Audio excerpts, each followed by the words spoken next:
What's up, everybody? This is Shinjiro from Troubleshooting Fight Club, and I'm here with Kelly, as always, on a Thursday night. A very kind of humid, muggy, gross Thursday night.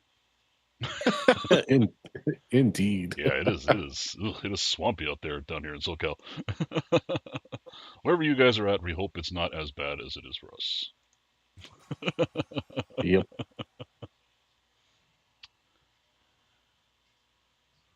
So let's see what we got going on this week. So first of all, there's a Dodger game going on right now, and at the same time, we have our friend Kingdom doing I think it's a full case of blasters for Chrome that he's doing. It was a player break / team break, so I think they sold off like 50 players, and then the rest went to team spots. And I'm sure he'd much rather be doing that right now than watching his Mariners play the Dodgers.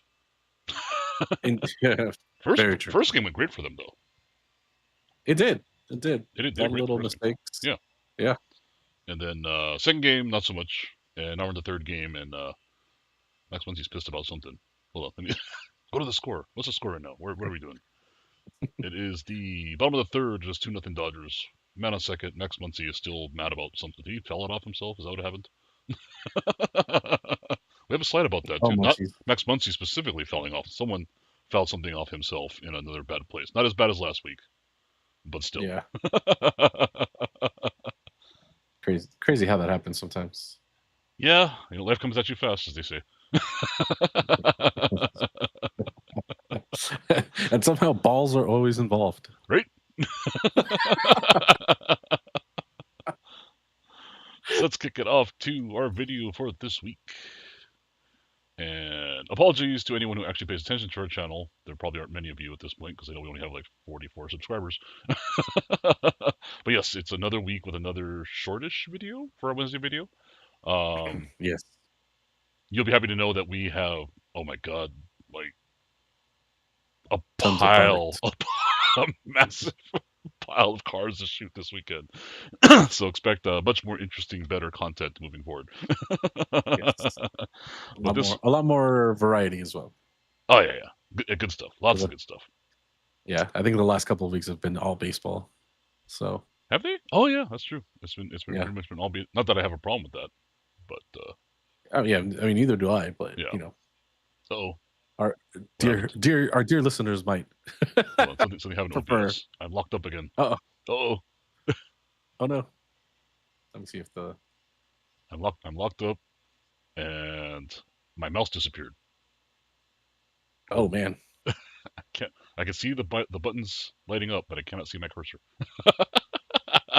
Oh, that's weird. Yeah. That's Well, weird. we're still broadcasting, All so right, we're so still we're good. so good. So let me. Yeah. I have to go back to keyboard controls for the slides. But anyways, here you go. So we opened a 2026 Tops Now WBC Team Japan set. That's a mouthful. Yep. So you guys check that video out. Pretty short. I think it was like 12 minutes or something. It doesn't take long to get through it. We did get a Seiya Suzuki for our parallel. It was kind of a bummer. It wasn't one of the 3 Japanese Dodgers on the team. But Seiya Suzuki is also okay for me because that's my boy from the Hiroshima Carp. Woo. And for those who follow NPB, the Carp offensively have never recovered from that. Woo. Yeah. No, kudos to the Carp for not fighting it. Like people want to get posted, just let it happen. Not like the Hawks and the Giants don't do it. Yeah, the Marines I think have potential issues with doing it as well. Well, they had an issue with Sasaki, but Mm-hmm. they don't really have an issue in general. So, oh, true. Yeah. It was the fighters. Well, that was the Ohtani. fighters with Ohtani didn't Yeah. want it. Yeah, they didn't want to do it with Ohtani. But hey, And Scorcher's back. Hooray! There it is. Yeah. It lose. But yeah, so I think is it Ito potentially might get posted this year. There's some other guys coming in. There's some guys from this set specifically who are potentials to get posted this coming season. Well, depending how the offseason goes for baseball in the CBA. Right. It's interesting too. Speaking of that, because there is that proposal from the MLB to institute an international draft. Hmm. I was reading deeper into it because it was kind of like a shot across the bow. They didn't really get into a lot of details, but there was some more information about it that came out, and it really doesn't include NPB. It's more focused on like Europe and South America, Mm-hmm. which still sucks. I'd rather there just not be a draft if you're going to do that, right? Yeah. Yeah. I mean, yeah. Like, why limit it to just those two areas versus? I mean, if it's going to be international, it has to be international. Yeah, Like, don't just cut out NPB because I mean, like I get it that there's already a deal in place for that kind of and that's stuff. why it's because of the So posting rules, you know, yeah. because So they don't want to essentially, you know, have the NPB just say, you know what, no one gets posted then, yeah, you know, you're gonna try to poach all our guys. yeah. You can't just arbitrarily make another league's players eligible for your draft, which makes sense, Yeah. right? Hmm. Yeah. Which I wonder if that's what would happen with KBO as well. Like, Yeah, they haven't said anything about KBO. So, and I'm actually, I'll be the first to admit, I am not intimately familiar with the posting rules of KBO. Granted, that hasn't been much of an issue because until recently, there really hasn't been a lot of MLB talent from KBO, right? hmm, There's been one here or there, and mostly those guys who just, what, my contract's up, I'm not doing this anymore, and came over. So it'd be interesting to see, um, especially as we talked about a few weeks ago, Rintaro Sasaki accepting being drafted by the Marlins. That opens a different path for a lot of these Asian and European and South American players too, if you can get drafted or signed to play such a college in the states. yeah. Hmm. Which collegiate baseball, despite getting practically zero coverage Yeah. from like every every I swear like college lacrosse gets more coverage than college baseball. Right. But as a sport, as far as number of D1 teams and how the competition is doing, it has been growing in a way, right? Hmm. So it'll be interesting to see how that works. Now, as much of I am a fan of college baseball, I don't like their current proposal, which is to essentially get rid of the minor leagues and go Yeah. like NFL style and have everyone come out of college. Because I think the minor leagues is just a crucial part of baseball because you need summer for guys to rehab and for guys to develop, Yeah. right? And you need to be able to pick up these 18-year-old kids who just don't want to go to college. They just want to play baseball. And, internationally too. Like that's where Fernando comes from, right? Yeah. And somebody other put like I think Mookie never went to college either. I think he got drafted at 18 also. I want to say Yeah, yes. I know Adrian Gonzalez did for sure. Hmm. Because he Yeah, was he he came out was of high like school. he was he was big news.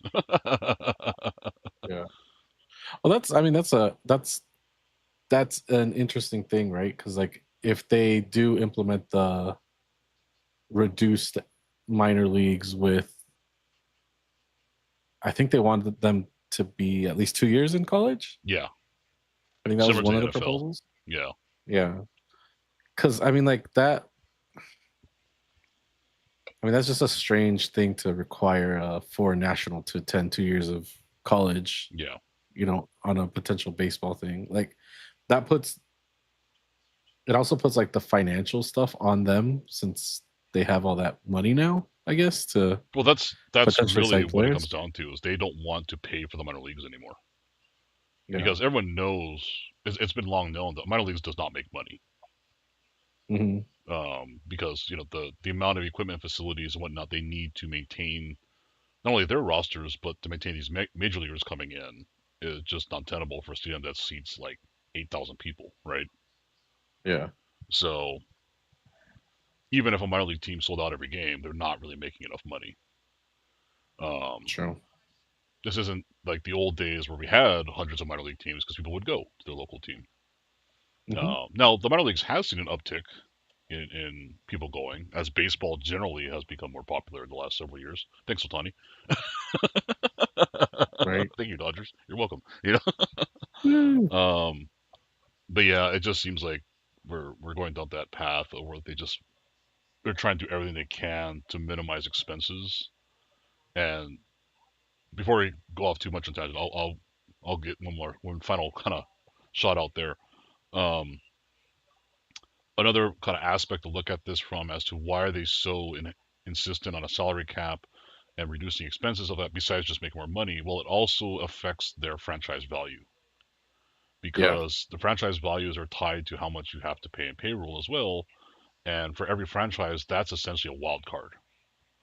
So potentially, if you're trying to borrow against your team or sell the team, um, it's not a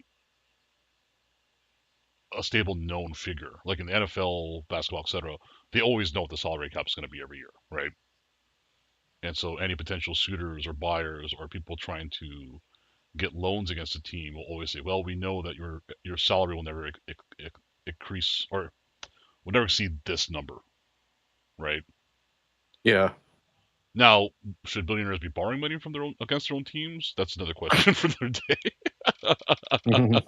If you have to, maybe you shouldn't own a baseball team. Just saying. Right. It's gonna be interesting. I don't know. There's a lot of I get it from a business perspective. You know, you want stability in your finances and your valuations. Hmm. Not to say that every Major League Baseball team is now not worth billions of dollars now, right? I mean, they're all worth crazy money. Um, Yeah. but they all have that.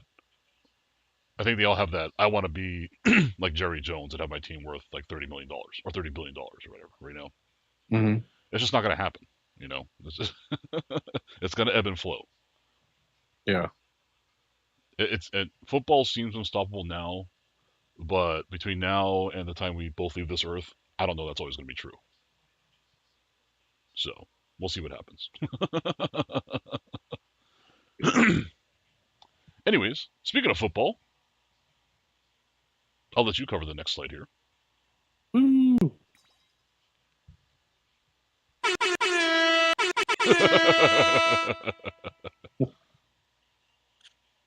That's right. So we were talking about variety a little bit earlier, and I noticed that Topps Flagship had dropped. I believe it was the day that I posted the short.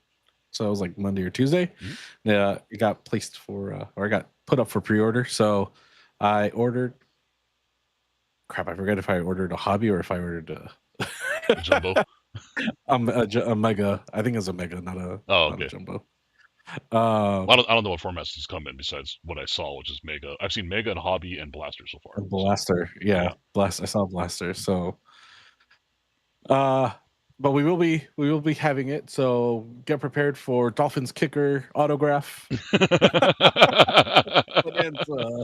I mean, I'm thinking not even kicker. It's gonna be the oh god, what is the guy called? The guy who holds the ball. Why am I brain farting on the position name? Holder. The hold is it just holder? I thought it was a different name. Anyways, or Yeah, long isn't punter it just or long oh snapper. god, not the Long snapper would be dog sweet. snapper. Yeah, let's. Much an underappreciated position for sure. It's one of those positions where it's like you don't want anyone to know who you are. Right? Because if they know who you are, you effed up. Yeah. Oh yeah. Really.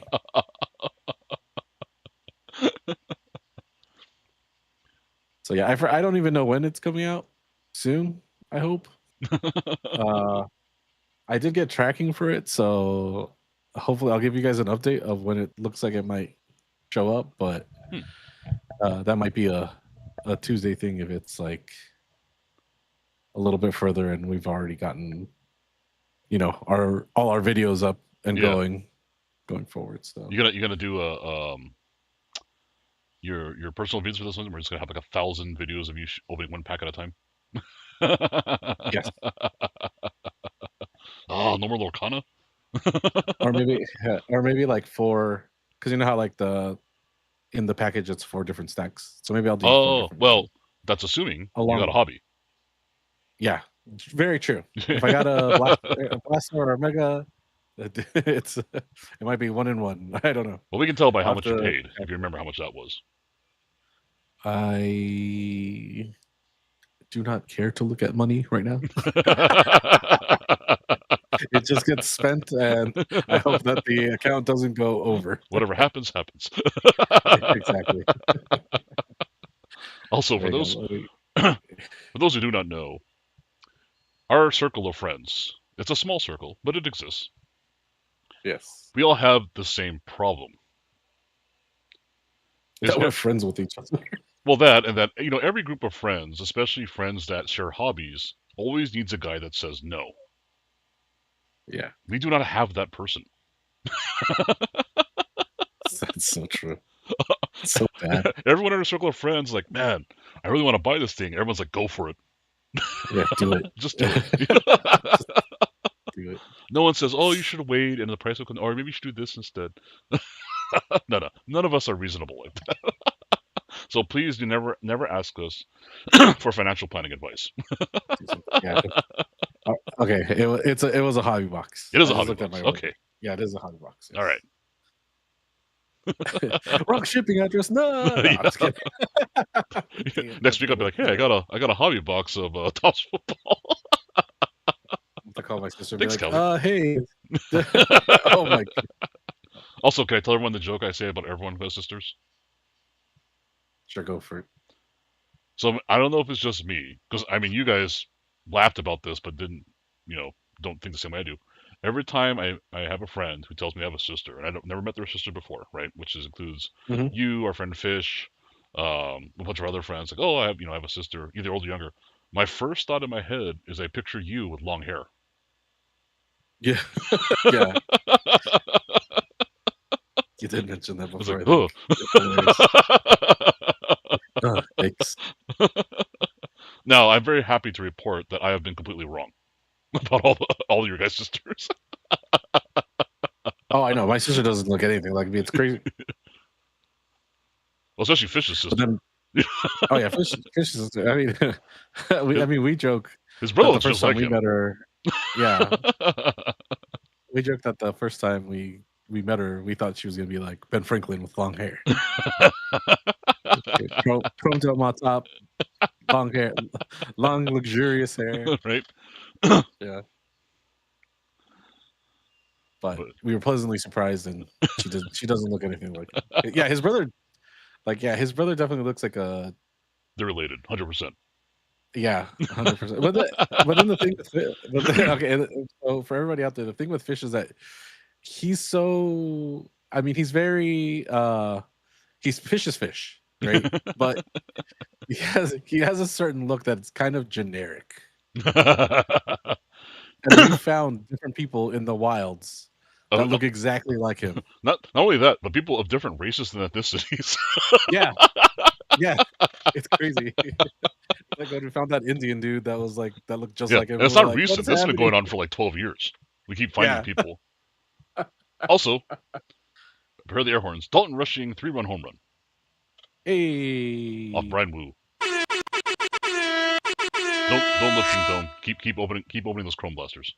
Hey, you know what I have to say about keep opening those blasters. You know what I gotta say about Dalton rushing? Get your fat ass back here. He does have the badonkadonk. He does. I want to see him and Cal Raleigh together in a photo with their asses sticking out, just to compare. That's ridiculous, dude. Like you sent me that video of him going from first. When he's running the bases, scoring. The way he waddles. He does. He definitely has that waddle. He's got that penguin waddle for sure. I'm like, look at them hams. You know. Ron Say, is that you? Yeah.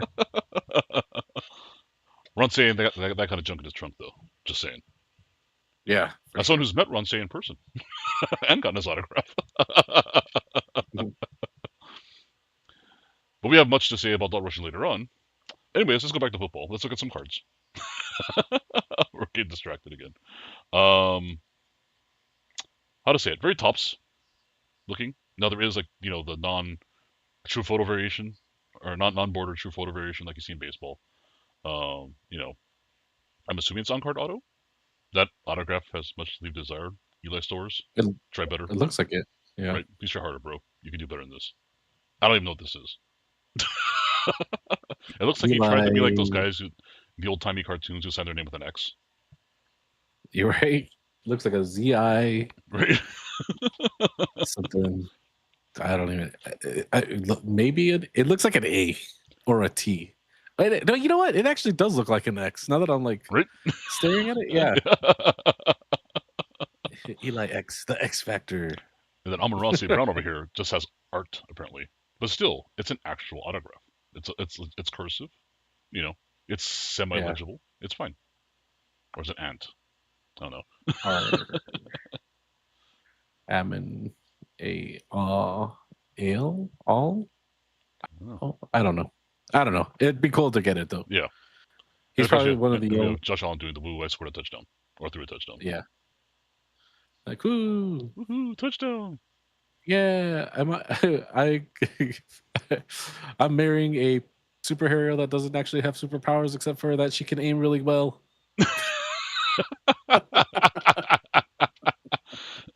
So you're saying Josh Allen is Bullseye? Well, he'd be the bad. Is he the bad guy?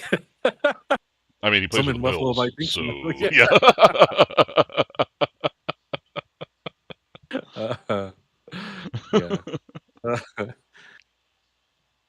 That's crazy though. That Jahmyr Gibbs though, kind of. Wait, is it him? Who?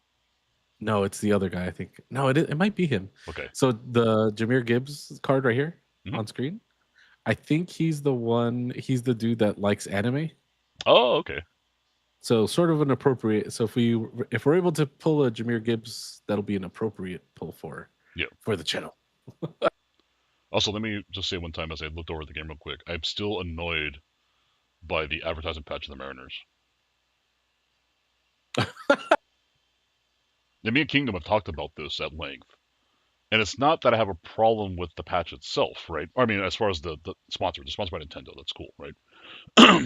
But theirs is like, who was it? Someone else has another one. It's a giant rectangular patch, right? And it's so rigid that it like tends to sleeve their uniforms. Oh, yeah, that's weird. Yeah, it looks like they're carrying a square on their sleeve. Oh yeah, because they're using the away one, right? So it's like the Switch 2, or is it? No, it's just a big red one. It's Nintendo. Okay, but even the home one's the same way. That's just someone make. I'm sure we have the technology to make patches more flexible, or just sublimate them on.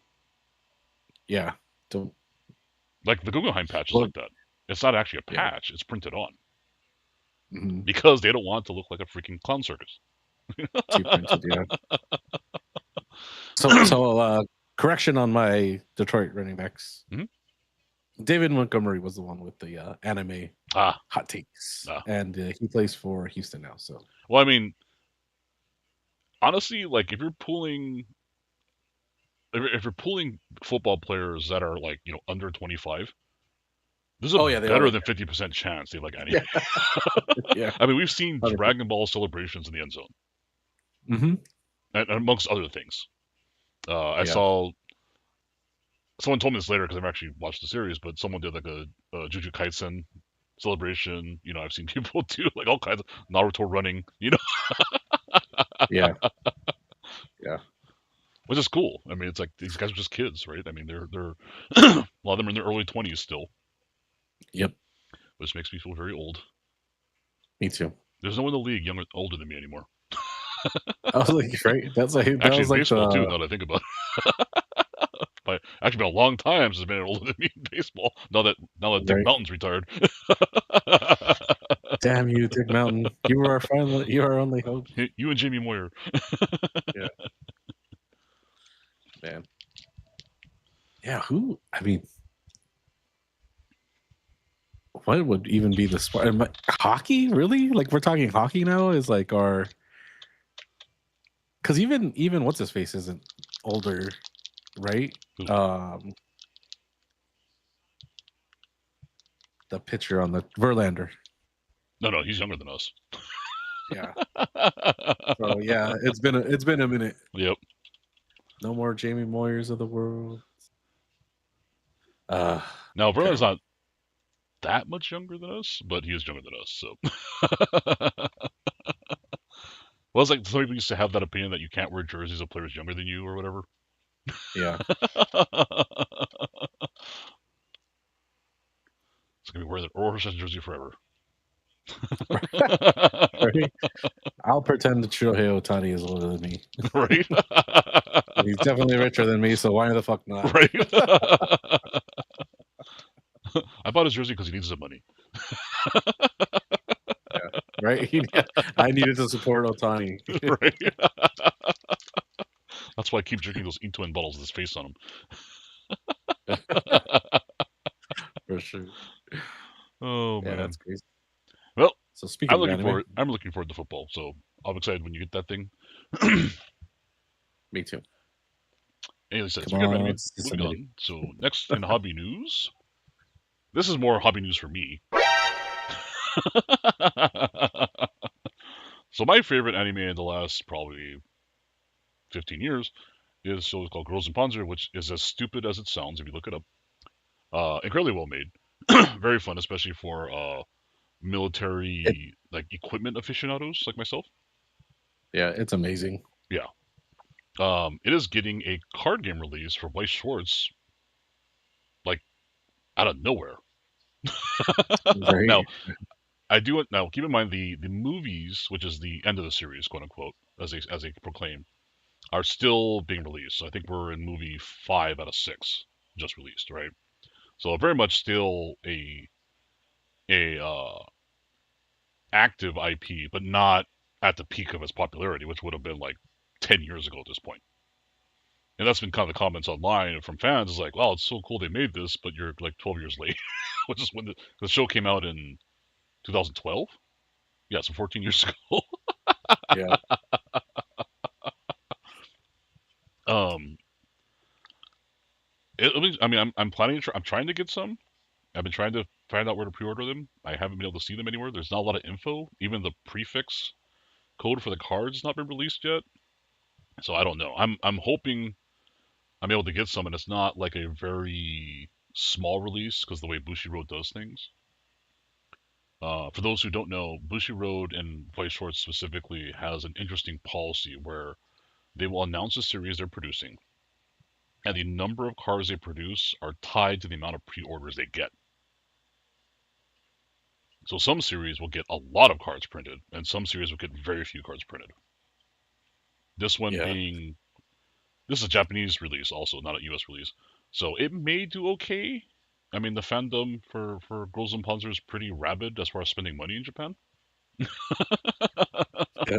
Like, one of my good friends who's was actively in the industry told me that it's like one of the biggest merchandising shows ever. That's not like a giant robot show. So who knows? We'll see. You guys look forward to that, amongst many other Vice Shorts things we're going to be opening, especially if there's no baseball season next year. Yeah. I mean, we're still trying to figure out how the hell that's gonna because we figured Series 1 is probably gonna come out because that's typically rosters from the end of the previous season. Mhm. And then so Series 2 would be affected, which usually comes And out update, of around course. Yeah. March or April, I think. And then update, which comes out around August. Yeah. So Yeah, I don't know what's going to happen. I don't know how their licensing works either. yeah. So I mean, we can always go all Panini all the time since yeah, their they're deal doesn't licensed to have the Players Association, right? yeah. So that'll be interesting. So enjoy Panini baseball coming this fall. We may be CRFC. saving a lot of money next year on cards. True. Because both Vice and Panini are much cheaper than anything from Tops.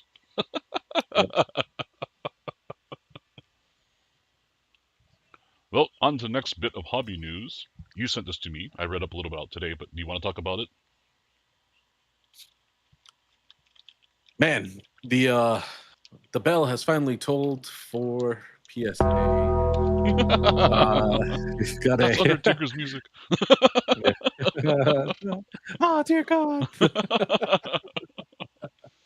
But yeah, so it looks like there is a class action lawsuit that is being prepared for I think it was in Maryland, I want to say. I don't 100% remember, but it's an East Coast one, which states that they are basically frauds over at PSA because of their inconsistent grading practices, and by doing that they also kind of set the resale market for cards. So it's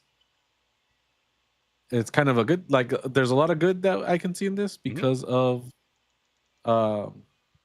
they do definitely do those practices. Like right now they're still in that hold, I think, where they're not accepting any submissions. They aren't the only ones. I noticed that what's the other one? Tag is also experiencing they're pausing right now, I think. right now. Yeah. Or not pausing, but they're telling everyone it's going to take a long time. Yeah, they have a tracker too, so they're like, they're closer to accepting new submissions than PSAs, I think, but it's still, I mean, you would think that because they use AI to grade the cards, it would be a lot easier to just they would be faster, and you'd also think because they're not as prevalent as PSA. Yeah. But they just don't have the machines to catch up, and they're becoming they're becoming really like the second. I mean, they're already the prettiest slab. That's true. Okay. And I guess we don't care about your opinion about PSA or gold or black tuxedo CGCs or whatever it is. Yeah. Whatever the hell they are. Tag is by far the prettiest slab. Yep. And then their grading system is just, it's based on a computer system. So though I love that their grading, just like their slabs, are transparent. Yeah, exactly. Exactly. You know why I got the grade. PSA, it's like, who knows? Yeah. Did your grader have a good day? Did they not have a good day? Did they catch their wife cheating on you and they decided to take it out on the poor sap who submitted? They just not like that player. Yeah. And then the fact that they also, what's it called? They changed the pricing on you. Yeah. That's what drives me crazy. You submit it at a certain price and then they don't get to it for like 2 months. Like, that's not my fault that you guys took 2 months to get to it. My card was originally under $1,000, so I should only have to pay you the $25 to grade it. Just because when you get to grading it, it's now a $5,000 card. Yep. That doesn't mean that I have to pay $500 for the and then they hold your card captive. Like you have to pay it to get it back. Yep. That's the most fucked up part about it. Is like, well, that, and additionally, going back to, they don't tell you why they graded it a certain way. Like, people who get their cards back, it says do not slab whatever. They'll give you a very generic, like, oh, card modified or something simple like that, but they don't tell you what. Yeah, they just give you modified card status or whatever, and people have unable to taken those and resubmitted it and gotten it graded. Yeah, because the second time the guy looked at, no, this is fine. So it's like, how much can you trust them, right? It's kind of weird that they've become like the industry standard when they're so unreliable. Yeah.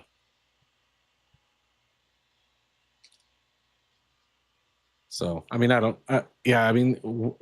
where they used to excel in things, and like, I'm pretty sure PSA would have been better off if the market hadn't exploded, because for sure, then their practices wouldn't have gotten caught, or people would have still accepted it as well. You get the most in return for this because of them. Like when it's a PSA slab, you get that PSA. I don't even know what to say. It's like a bonus, I guess, or you know what I mean? Like it's you just get a little extra oomph because it's a PSA 10. Yeah. Because they used to have such a high standard for grading, but now that it's coming to light that no, they grade them 9s just because they don't want to see as many 10s out there. Yeah. And it's like, no, that's not how grading is supposed to be done. Like, you're supposed to give an honest opinion on the card that I submitted to you. That's why we've also seen an increase in these like the card doctors or whatever, like where they they repress your card, or they try to fix as many they polish out the blemishes and stuff on chrome. Yeah, like stuff like that. And it's like, well, we shouldn't even be submitting those either, because that's, like it's not a organic submission essentially at that point, right? Like it goes through somebody else's hands before you submit it. So I think raw submissions should be the only thing. And I mean, unfortunately, Tag gets those as well. Yeah. But I think that their scanning process is a little bit better and picks up stuff that they can't even get rid of. Yeah, they which claim is that what, when the cards get scanned, because of the way it scans, that it can pick up some of those, like when people buff cards, for example. yeah, like the tiny scratches. Yeah, you will detect like a surface differentiation. So Mhm. the only problem So with Tag, which is why people still use Beck a lot, is they will not. Well, I mean, not really an issue with a lot of Topps product, but they will not authenticate an autograph. They don't have that capability. oh yeah, I mean, not yet, but Yeah. maybe someday on a on a system update or something. But yeah, it'll be, that's difficult. Like, and then, but I think you can get it like cross graded or something Oh, like really? that. Oh, Yeah, like where they'll they'll they might be able to put it like on the code, like like it might what's it get, called, card authenticated by Beckett, yeah, or autograph DNA authenticated by or by Beckett. Yeah. Mhm. Yeah, Well, that's kind of cool. at least, yeah. So I mean, but then you're paying for double. Yeah. And that's what some people like dislike, is like, no, I just want a one-stop shop for both Yeah. authentication and grading. And right now Beckett PSA is basically the way to go. Well, like you kind of like you alluded to too. Probably the big problem with grading itself is just the it blowing up with hobbyists, or not hobbyists, I just say speculators and Yeah, resellers and chasers, right? Where it's like, yeah, especially during COVID, it's like everything and anything gets graded, and it's still the case. yeah, Go to Reddit baseball cards, and it's like the first question is like, should I get this graded? It's like, what? Like, like first question is, what's this worth? Second question, should I get this graded? It's like, dude, not every card has to be graded. yeah, Like I want to get cards graded not because I care about the grade, but I just want it from a preservation standpoint. yeah, yeah. I mean, that's really what drew me into it originally, was like, it's cool that they're going to basically they encapsulate your card Yeah. for eternity, right? And regardless of what other condition, I mean, unless you leave it out in the sun. I mean, some of them have UV protection, but if you leave it on a windowsill for fucking 20 years or whatever, it's still gonna get sun damage Well, regardless. there's people who regardless posted of cards like that. Like this one guy had I think it was a Ken Griffey Jr. rookie that he had graded many, many years ago, and it's kind of been like on his wall at his office forever. yeah. And he was showing it So it next has like to one his friend bought, that hasn't been sitting on a wall for 15 years, whatever. And you could see his is sun damaged, even though it's quote unquote graded and everything, right? yeah. Yeah. So I mean, at that point, like, what does it really affect the grade at that point? Like it. Yeah, right. You wonder, Yeah. Like, does your slab get reslabbed as a ungraded Ken Griffey Jr. 10 PSA? Like, like, it's one of those things where like they'll probably invent that eventually. Like, we'll slab your slab, so they're that we gonna can say, verify. are they gonna be like, our stuff. grades are only valid for like so many years? Yeah, yeah. That would be the shitty way of doing it, because then it's like, not only are you like boosting speculation on your graded cards now, you're giving us a deadline to move them, and potentially, and a lot of these things go back to that I think they also have a because they're part of eBay, right? Mm-hmm. I want to say. So potentially you can vault them at PSA, and you can have them, or you can put it up on eBay, and then PSA would essentially get a piece of your sales commission. Yeah. Because they held it. Mm-hmm. So, it's like the whole thing with the like sporting event tickets and stuff like that, where FIFA, and just kind of mixing in World Cup talk here real quick. But FIFA Just can't give up on FIFA has soccer, that. can you? I can't. It's in my blood. Sorry, but but they have their ticket sales model is basically the same as Ticketmaster, where when you buy the original ticket from FIFA, they take a 30% cut, Mhm. right? If you are like, oh well, I can't find anybody to go with, or I want to sell my extra ticket that I have, and just I don't care if I sit next to a stranger. If you sell it on the FIFA website, the resale sale of that card, they net another 30% from that resale cost from that resale. So they're double dipping essentially on. So they've made 60%. The original cost at 30%, and then the resale, which could potentially be way more than the original MSRP of that, of that ticket price. And so now they're swimming in freaking moolah, as you know, and then as the saying goes. what it's again going back to soccer talk. What was it that just came out about them too? Like a bunch of organizations are pissed about it. There's some announcement about yeah, that's kind of profit sharing. It's kind of crazy or something like that. I forget what it was. Yeah, it's so they want to make a subsidiary. So it wouldn't necessarily affect FIFA the organization, but it would be a subsidiary under FIFA the organization that you could purchase shares of, and then they would run some other sort of side tournament. The problem with that is that there's a lot of cross contamination in board members that could potentially happen, which would make it a lot easier for corruption to take hold basically of FIFA again, which is what we've been trying to avoid these last 12-ish years. Right. We definitely don't want to go back to that pay for play. Is it notoriously incorruptible FIFA, right? So yeah, but the big news that came out was that the different federations for different regions are pissed because they basically did that behind closed doors, and they didn't invite any of the federations to attend those. So UEFA, which is the largest, it's the European Union of football, so they're threatening to boycott the next World Cup with all their countries. It's not just and CONCACAF was also upset, and then the one that was surprising is that the Asian Federation is also upset, and they're typically the ones that like to gobble up Evil Caillou's weenie.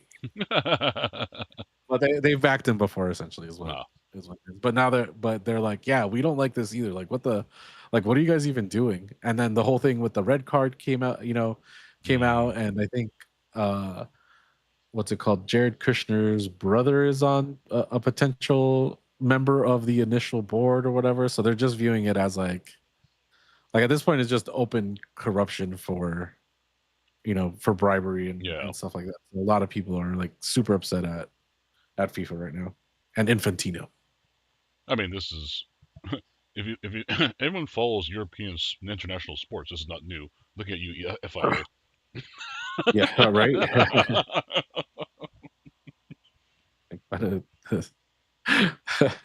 It's like the head of it, like from Qatar or like Abu Dhabi or something like that. Current F1, yeah.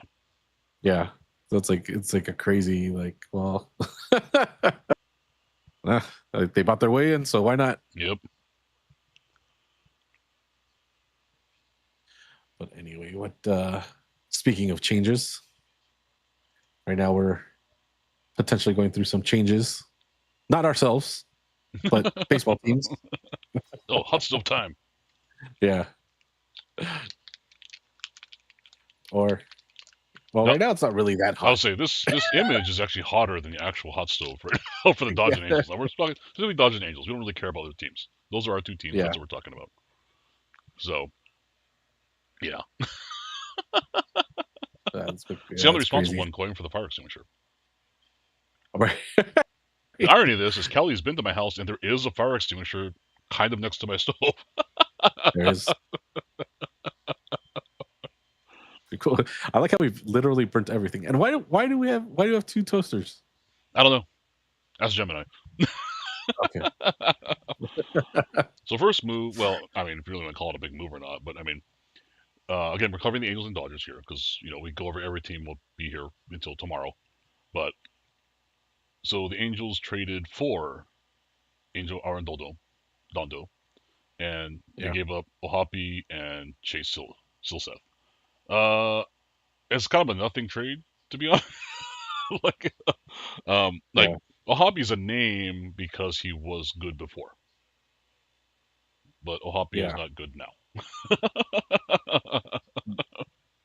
Yeah, they were waiting for, I guess, Adele to fully bloom. Mm-hmm.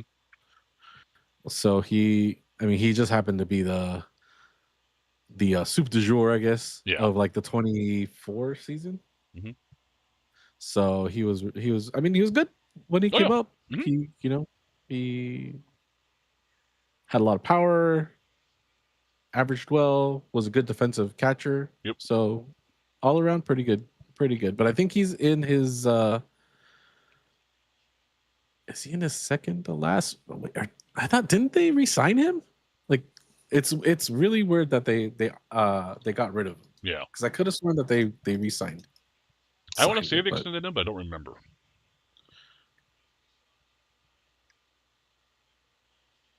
Yeah.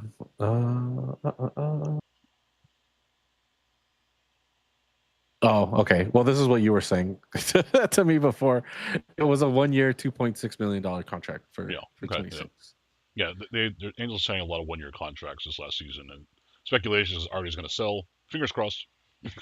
Yeah. But let's continue the long miserable story of Logan Ohapi. Again, he had 1 great year. Been pretty middling to bad this year. Gets traded, and then the same day, later that evening, he got optioned. Which is just like, man. By the Rangers, no less. Yeah. Maybe you had to learn to speak Japanese and you can play with Cherry Cabbage. Former Angel. Was playing in Japan. Doing okay with himself in Japan, actually. I don't know. That's gotta burn. Really. That's gotta hurt, dude. Like you get traded, then optioned the same day. Yeah. Well, I think the good part is technically, I guess the Rangers have team control of him now through 28, so he'll probably spend the rest of the season in AAA. Yeah. Maybe him and his agent can work something out, since the end of this season he would technically be a free agent, if he really wanted to, and maybe he does go to Japan to play. Especially seeing that, like, I think he might have like the best out for maybe signing like a 2-year contract in NPB, and developing a little bit better to hit, all the crazy movement in Japan. See different pitches, yeah, and that'll definitely help him. And then when he comes back, or he can potentially come back in like 29, and whatever CBA he might be under, he can potentially get max on that one. But yeah, I think maybe some NPB time would help him, especially with, like you said, with move, really, like really big moving pitches. Yeah. The breaking ball is big stuff in NPB. So we'll see. It's just kind of a bummer because, like, I know he's not great, but I was like, oh, I kind of like this guy. Hopefully he does better. And maybe he will, but not with the Angels. Yeah.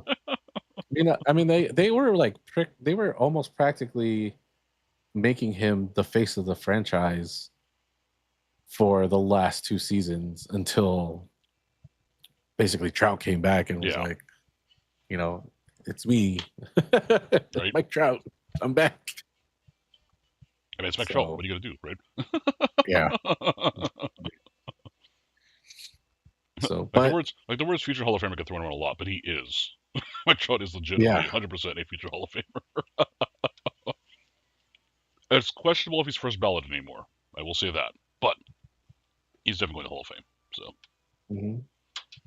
Yeah, I don't think he makes it in his first year. I mean, it'll depend how he ends his career and when he retires. Yeah. Like, he retires same year as Freddie. Right? That would make it tough.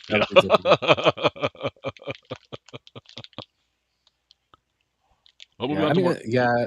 As long as he doesn't get injured, basically. That's what, fingers crossed. He just needs to have more solid seasons. Healthy seasons, right? We're not expecting peak 5-tool craziness Mike Trout anymore. That's not going to happen anymore. He's older now, right? Mm-hmm. But if we just have good solid seasons from him, like the way he started this season, he'll be fine. Yeah, for sure.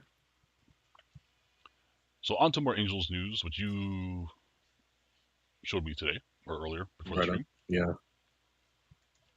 Angels are also in active trade talks with several teams, including the Yankees. According to sources, the names that are popping up are Joe Adell and Jorge Soler. So yeah, they're definitely like, you know what? Wipe the slate clean. Minus Mike Trout. We'll keep him. And I guess Soriano too, if he's not being mentioned, because that's their best pitcher right now, right? Yeah, I think he might be injured though. I'm not sure. I'm not 100%. Well, he's also on a rookie contract, so he's cheap. That's true, which makes him very desirable for. Yeah, because Odell and Soler, I think Soler's on a 2-year, and I think Adell is coming up on his free agency. Maybe not this year, but soon. Maybe next year. So yeah, that definitely explains why they're movable, and like Soriano isn't, and Mike Trout's not movable because he's Mike Trout. If Art is trying to sell a team, you want to sell a team with Mike Trout, not a team without Mike Trout. Yeah. So eventually you have at least two pieces to build off of, right? You have Soriano and Trout. So, is it enough to build a team around? Not with that farm system, but no. It's better than kicking the ass. Yeah, I mean, you can potentially get good farm pieces through acquisitions for them. Mm-hmm. So I think, there's an Atlanta Braves writer who's speculating that the Braves might be interested in Soriano, potentially Detmers. They don't think that the Braves would go after Joe Adell because the Braves outfield is pretty stacked right now. Yeah, you could almost say it's like the Dodgers outfield. Mm-hmm. So we'll have to we'll see what happens in the next couple of days. The deadline is on Monday, so we still got at least a full weekend of So by next week's chat, we'll have a bunch of stuff, hopefully, or not. I mean, I won't be surprised if the Dodgers stand pat. You know. Yeah, it'll be weird. I mean, I think it's still dependent very much on Ohtani and his knee, and we don't know. But I mean, I don't know. Everybody's speculating that it'll be a Tarek Skubal fall for the Dodgers, and who knows who? We'll talk about who knows? We have a talking point for that later. So yeah. Who did the Dodgers acquire? Because they did make a move. It wasn't a big move. Yeah, the only trade that I've seen. But we did see a trade. And let's see what it says. The transaction list was: Colorado Rockies traded right-hand pitcher Seth Halverson to the LA Dodgers for right-hand pitcher Nick Frasso, which I remember because he did play a couple games last year, and Landon Vidoric. I don't know. So that's pretty much it. And in an adjoining move, they optioned Kyle Hurt back to OKC. But he's kind of just been treading water with the team anyways. He hasn't really seen a lot of action, so that's not really a surprising move. Yeah. Unlike our boy Landon Snack. Right? Who's back. I haven't seen him pitch yet, but I mean, he's pitched, but I haven't seen it. Watch those games, any game of him pitching in it yet. So we'll see what happens. Yeah. But it's good to see. It's always fascinating for me, anyway, to see the moves that Friedman makes. Yeah. Or I guess it's Gomez. Is it Gomez or Gomes? Gomes. Yeah, that they make in regards to the potential future of the team. Yeah, because we may not see these dudes for, I don't know, 1-2 seasons if not potentially. longer. Yeah, Yeah, because I mean, honestly, whatever they were doing in Colorado, Colorado, they're gonna I have have to make to that a shirt fix, now. right? Colorado. Kelly says Colorado. That John Denver's full of shit.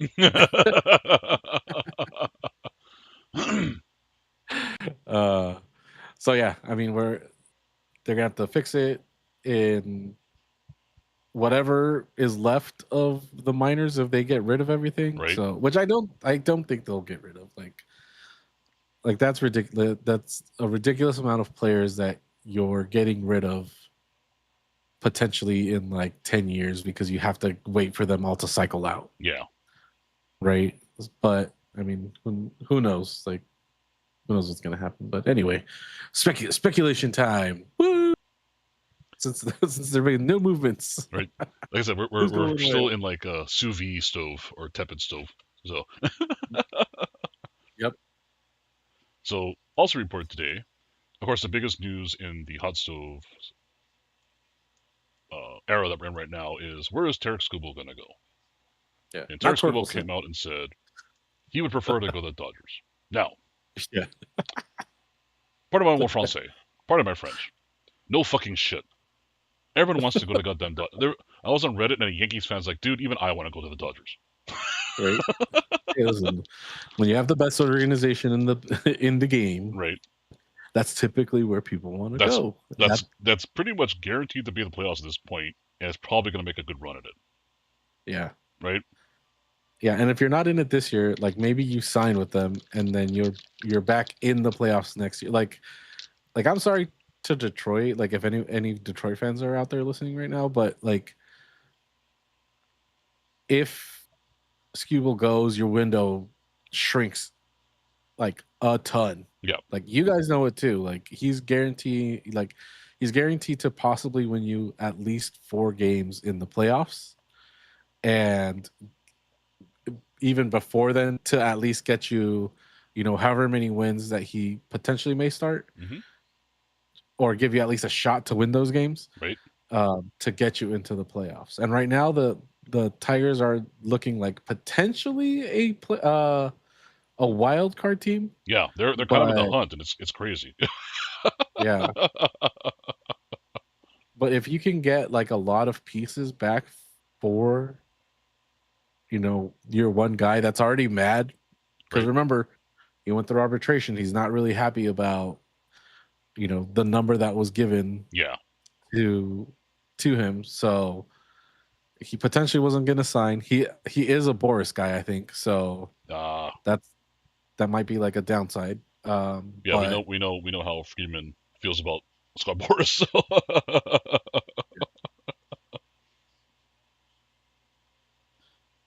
But we'll see. We'll see what happens with him, because I mean, I would love to see him on the team. Like I would hate to see the price we pay for him. Oh, that's what. Yeah, the trade to get him is what makes me not want it to happen. Yeah. Like a lot of our up and coming guys, I think would be taken. They're gone for sure. Yeah.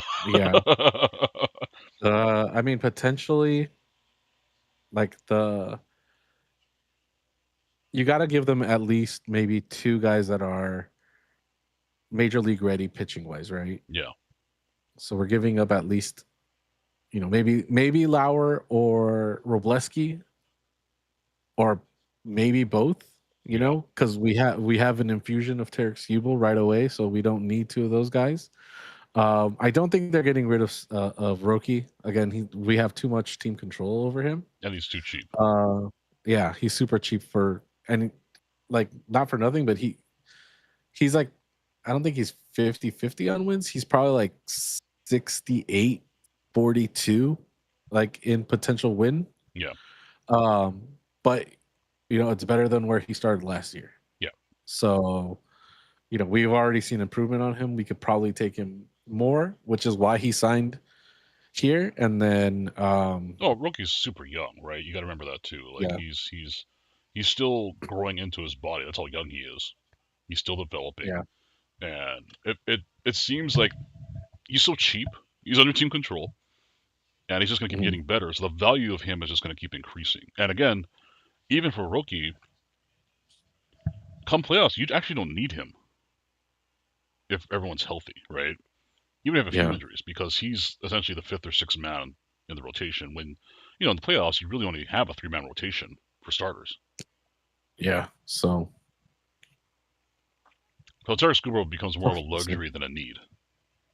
Yeah, and then batting wise, I mean, we could give up Freeland, but he's the cover everybody injured for the infielders. Yep. At this point, so maybe not him, which would then lead me to like potentially Zaire Hope, maybe Quintero, or what's his name, Sirota. Like I don't want to. Yeah. Oh yeah, Sirota. Yeah. Well, Sirota, or even. I mean, I hate to say DePaula, but. Well, he's essentially probably the most desired prospect right now, because like Kendall George has speed, but he's still working on the rest of his tools. Sirota started off hot, but he's kind of cooled off a little bit. Whereas DePaula has just been showing essentially consistent improvement year over year, right? Yeah. So he's probably the most valuable prospect outside of River Ryan, some of the other pitching prospects they have, and so that's because that's the other thing too. It could just be all pitchers. Yeah, I mean it could. Yeah, I mean we've seen it before. I mean, not that it's not that it's always worked out. It's not that rare of a thing. Yeah. I just don't know. I just Andrew Freeman said it the best. I think it was a week or two ago. And he said, "Look, the trade deadline is the worst value for trades." Yeah, because you just never know. If because everyone's coming after you because they know you're desperate. Mm-hmm. Yeah, teams like the Tigers who, have an outside shot at the wild card, but know they have a pitcher with huge value to teams who are desperate to make that final push are going to ask for the moon. Yeah, and that's a. No, go ahead. Oh, I was going to say, and the way the Dodgers have operated in the last, 12, 15 years with Andrew Freeman, I don't think it's been that long. Has it been that long? It's been a long time. That's not their MO. Is they don't not mortgage the future for now. They will do it if it's involving money, but not necessarily for talent. Yeah. Yeah. That was the other thing that I saw. People were saying, I guess, on the interwebs was the potential for the Rays to make a play on him, but it goes against their whole philosophy on trying to win with young teams and not necessarily giving up a farm for like they would have to have internal discussions of like, well, we have X amount for we have a surplus of players for the next 10 years. We can give up these frontline guys for Tarek Skubal to help us maintain our first place or whatever they are in the East and go from there. But they've never done that. That's the weird thing, is that they've never actually. That's not their MO. Yeah. Yeah. They don't. They'll usually make like value trades. Mm-hmm. Because they're completely a farm built system, and so there are many years where their farm is absolutely stacked. And if they can get another piece or pieces that fit what they want to do by sacrificing some of their stacked farm, they've done it. But it's never been like a blockbuster, Yeah. Yeah. So we'll see. We'll see what happens this weekend. Yeah. I'm sure it'll be fun. We'll probably be texting back and forth to each other about like, holy shit, did you see who just I'm sure like Saturday night into Sunday, it's gonna be just crazy. Like Yeah, big madhouse, like it is every year. Yeah. So that's cool. But as the title of today's live chat says, it's time to call in the cavalry. Yes, sir. It couldn't have happened any sooner. Right? I wish we had a better horn sound, but Air horn works too. No, we have to make sure that it's an actual cavalry charge and not like Custer's last stand, is what we're hoping. So, right. first on Right. docket, Kike Hernandez is reactivated. He played yesterday. I think he went.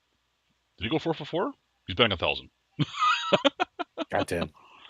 He's mad. He's a madman. I Somebody do haven't something been about attention that to what guy. he's been doing today in the game. I think he actually started today, but I don't think batting 1,000 is sustainable even for Kike Hernandez. I'm sorry.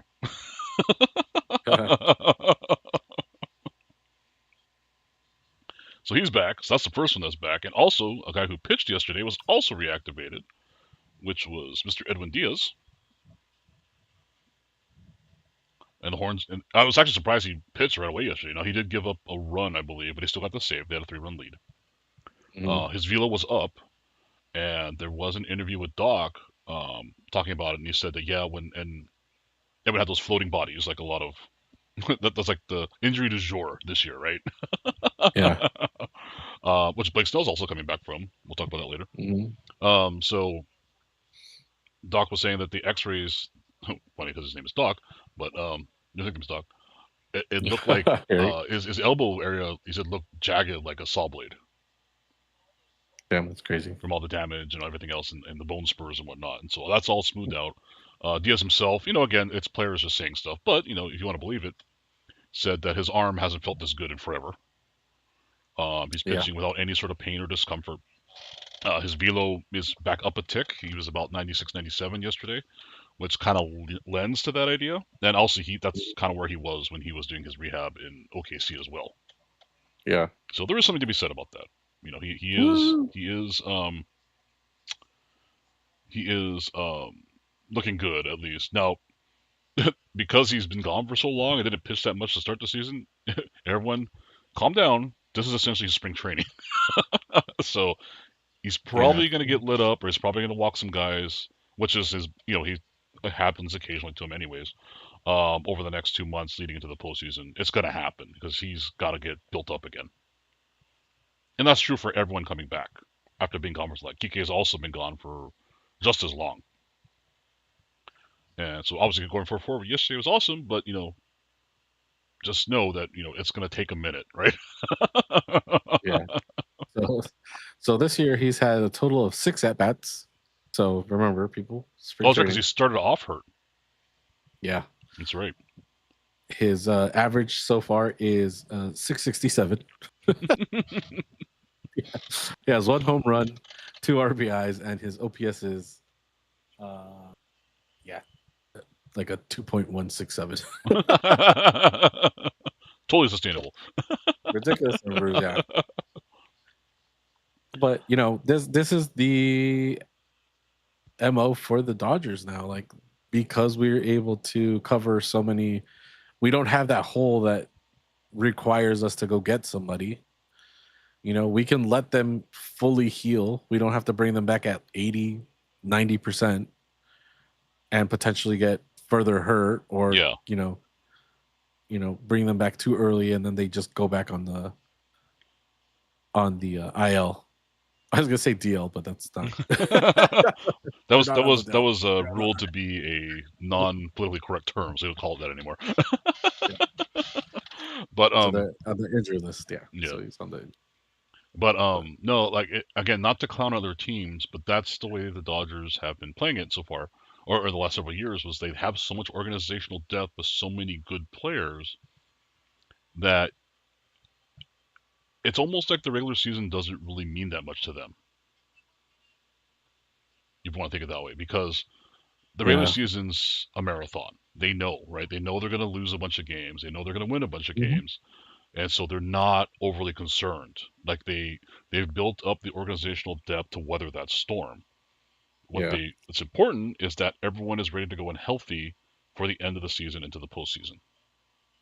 Yeah. And so we're seeing that this year in spades with with how they've handled Edwin Diaz and Kike and everyone else, where it's like, okay, we lost these key pieces, right? But it's Hmm. okay. We'd rather them come back 100% than rush them back and not have them or re-injure them and not have them the postseason where we're actually trying to go to, right? Like Yeah. they're kind of at the point again, not being smug about it, but they know they're going to make the postseason in one way, shape, or in some way, shape, or form. Yeah. Whether it's they win the division, which they did 12 out of 13 years, or they get in as a wild card, which they did 1 year. They just know they have to just do enough to get in there. And if it's going to take using 9 minor league pitchers during the season to ensure that Blake Snell and Tyler Glasnow have plenty of time to heal and ramp up, then that's just what it takes. Hmm. Same for the Yeah, because offense. they don't. Yeah, because they don't view it as like I feel like some teams view it as not as a setback, but like as something that bad that might happen because then their young guys can potentially qualify as their first year, and then that starts the countdown. So like I feel like a lot of owners view it that way. Like we're trying not to bring them up for long stints because that could potentially count against us, and then we lose them in their potential prime or something. I don't know. I don't know. But the Dodgers don't really have. I mean, there's a lot of teams that don't have that problem. Yeah. Right. If your farm system is really, I mean, look at the Brewers. The Brewers are a perfect example of that. Like they don't necessarily have to bring up a lot of people during the season, but if they do, they're not afraid to do it and be like, okay, yeah, like it's fine. Like, and their farm system is right behind the Dodgers as far as some of the best in the league too. So they're not losing much by calling people up either. Mm-hmm. Again, that just like Dodgers, it's organizational depth, right? And it's not just your 25 man; it's throughout your minor league system too. Yeah. So anyways, let's go on to more good news. Not guys who have returned yet, but are on the way back. So next one, this is fantastic news because we hadn't heard anything good in a while about this. America's catcher Will Smith is pain-free and has begun resumed baseball activities. Huzzah! He must have pinched a nerve or something because they started off with them saying, "Oh, he just slept funny and woke up with a stiff neck," to him being out for like 2 months. Right? It's just bizarre. Yeah, it's been wild time with him. But he's coming back at the right time. When do we need him is in the postseason, right? Now it's going to suck for his counting stats this year and everything else, but I think what's more important is trying to get a third championship, or a third in a row. Actually, would be his fourth, right? Because he has a 2020 also. Yeah. But yeah, that's great news. Also coming back with a funny post that he made today. Blake Snell posted on Instagram with the VCR filter. It's not a crappy screenshot. That's literally what it looked like on his Instagram. Right. Yeah, he's been at Dodger Stadium, right? Or is that OKC? Yeah, that's at Dodger Stadium, right? Yeah. Was it OKC? Oh no, it's a video. He's at OKC. Sorry, he's at OKC. His final start was today.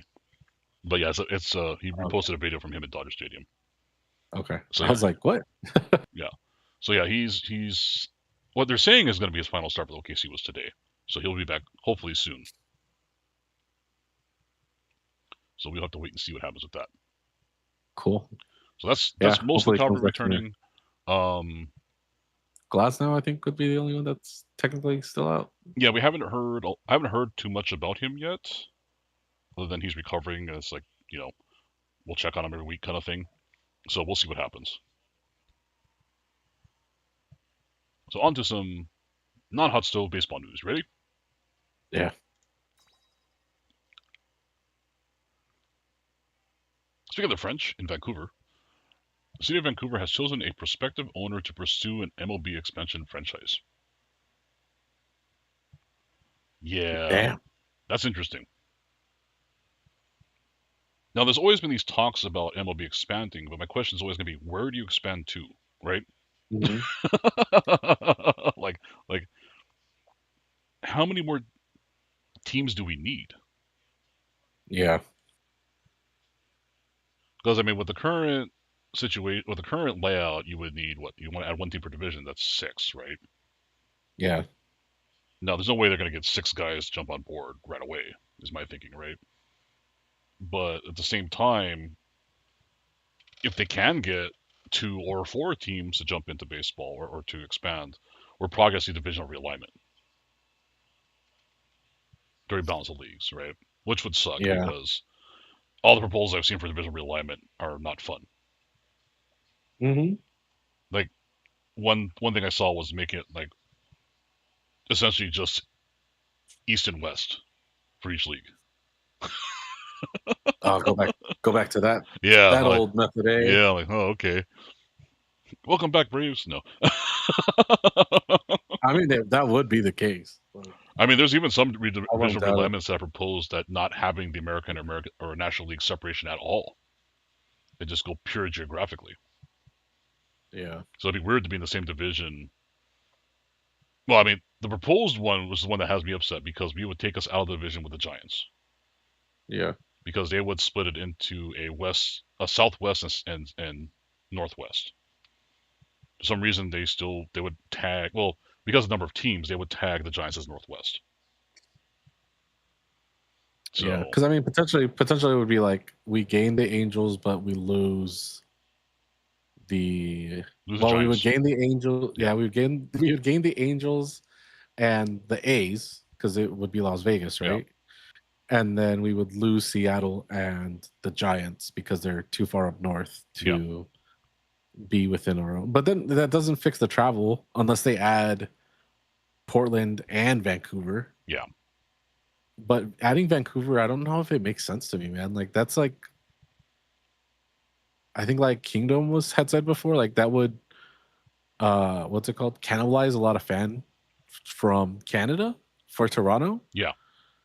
And that would potentially, I mean, it could hurt and help them with, what's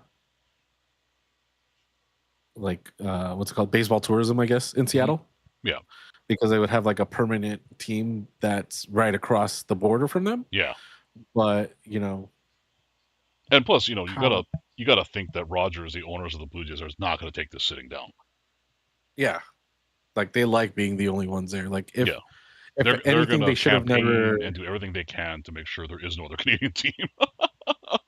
Yeah, like that's why it was important to not lose Montreal. Yeah. And they still moved them regardless. And which brings us to our old man yells at clouds point, which is if you're going to bring a team back to Canada, it's got to be the Expos. Come on. Right? Yeah, or at least call Vancouver's team the Expos. Yeah. The Grizzlies would also be accepted. That's true. Just for use the same logo as the basketball team. Like just be cheap, like be super cheap asses about it and fucking do it that way. Same colors, everything. Like, hey, you don't have to change your jerseys. Just bring your old basketball gear and you'll be okay. You know what? They could just do a whole rebranding to be more like Pittsburgh, where every team in the city has the same colors. Oh, that's true. That's true. So it'd be the Grizzlies, the Canucks, or not? Yeah, the Grizzlies, the Canucks, and whatever their baseball team is. Yeah, but do they even still? I don't think they play there. I think did they move to? I know one of them moved to. I don't remember if it was New Orleans. I think. Yeah, or Memphis. Yeah, but I don't remember. Like it was a weird reorganization for basketball. Yeah. So. Speaking of basketball, if you're going to bring back a basketball team expansion, you got to bring back the Sonics. Come on. Well, that's already in the works, right? I think they already said that was a. That's what Ballmer should have done. A thing, yeah. You should have just moved the Clippers to Seattle and started the Sonics. He didn't want to do that. You lose too much of the LA market that way. Even if it's the tiniest little bit. Yeah, for the even Clippers, if it's the tiniest little bit, yeah. But I mean, I don't think he. I think he bought specifically for LA, not necessarily. The thing is, the Clippers, he didn't give a shit about under his ownership, had their window. The Lakers were kind of flailing around, right? Yes, they had Yeah, they just LeBron and didn't have whatever, it. but they weren't great. A great team. Um, Under new ownership now with the brain trust that is Guggenheim Group, that window's probably going to start closing. Yeah, If they want to win over the LA fan base, just like we saw with the Rams and Chargers, you have to win. yeah. Because the second you're not winning, everyone just goes back to being a Lakers fan. Mm-hmm. Yep. Because no matter how bad the Lakers do, they're still the Lakers and they have Luka.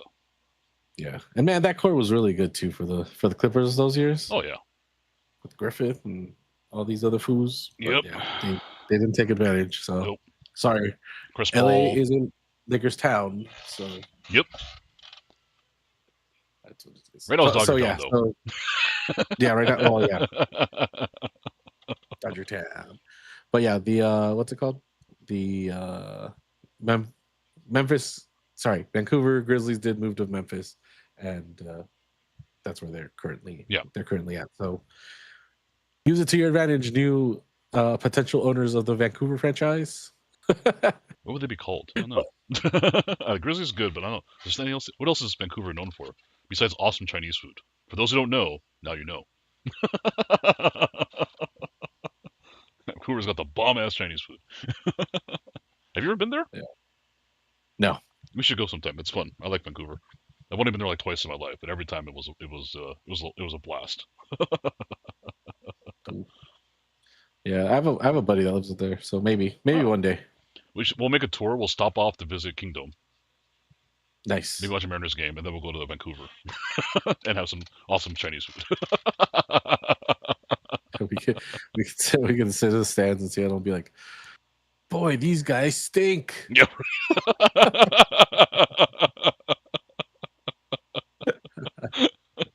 By the time the Dodgers are in town, just come wearing all of our gear. Yeah. I mean, you know, it'd be really cool if they were some sort of moose. Oh, there you go. The Vancouver Mooses or Mises or I don't know, something that they're. Or it's baseball, so you don't necessarily have to have an opposing animal. You can just be like the salmon or something. True. Because the Canucks, their mascot, or their logo is technically an orca, right? So. Yeah. Do something. Yeah.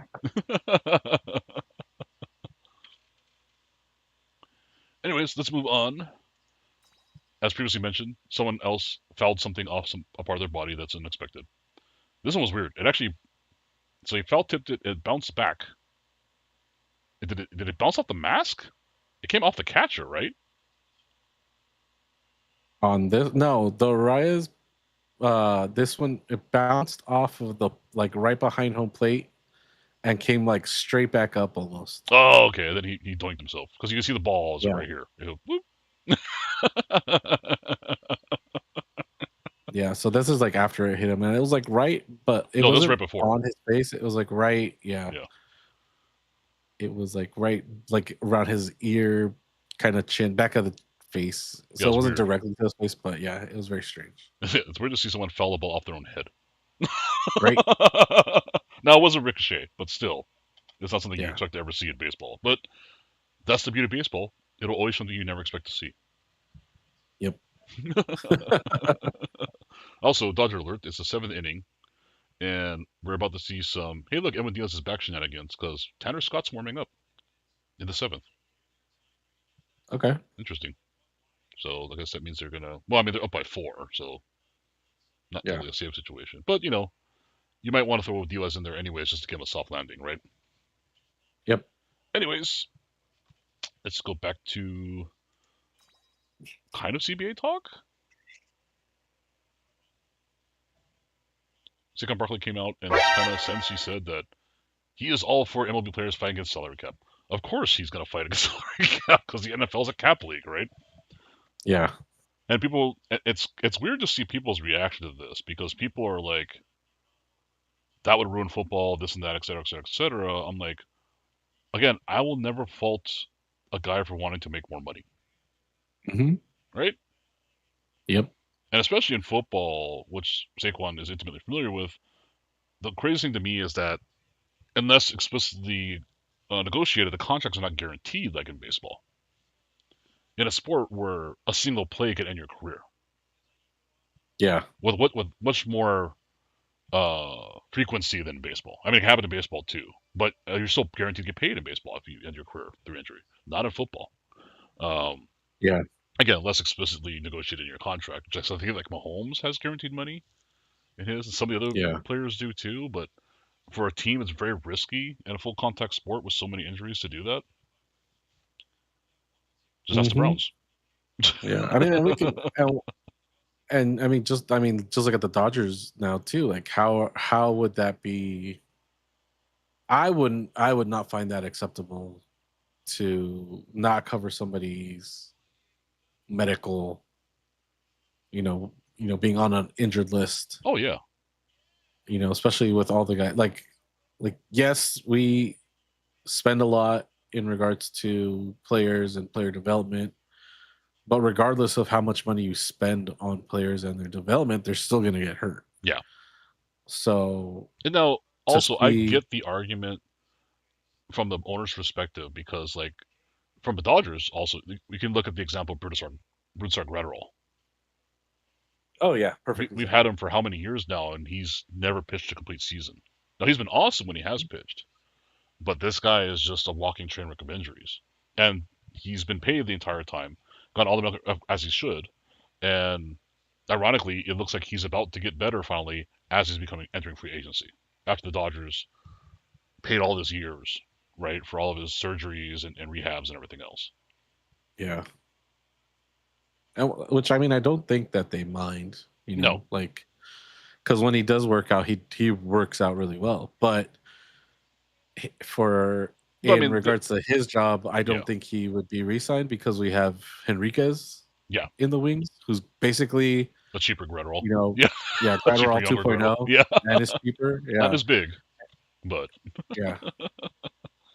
but he still has the speed, and I mean, as long as he can remain healthy, like that's basically what they want at the well, end not of just the him day. too, but we have like so many arms in the minors right now too that are on the way up as far as relievers, right? And additionally, we have Roki Sasaki in the pen in the postseason, right? So there's no shortage of Gratterall replacements that are already with the team or could be with the team for much cheaper.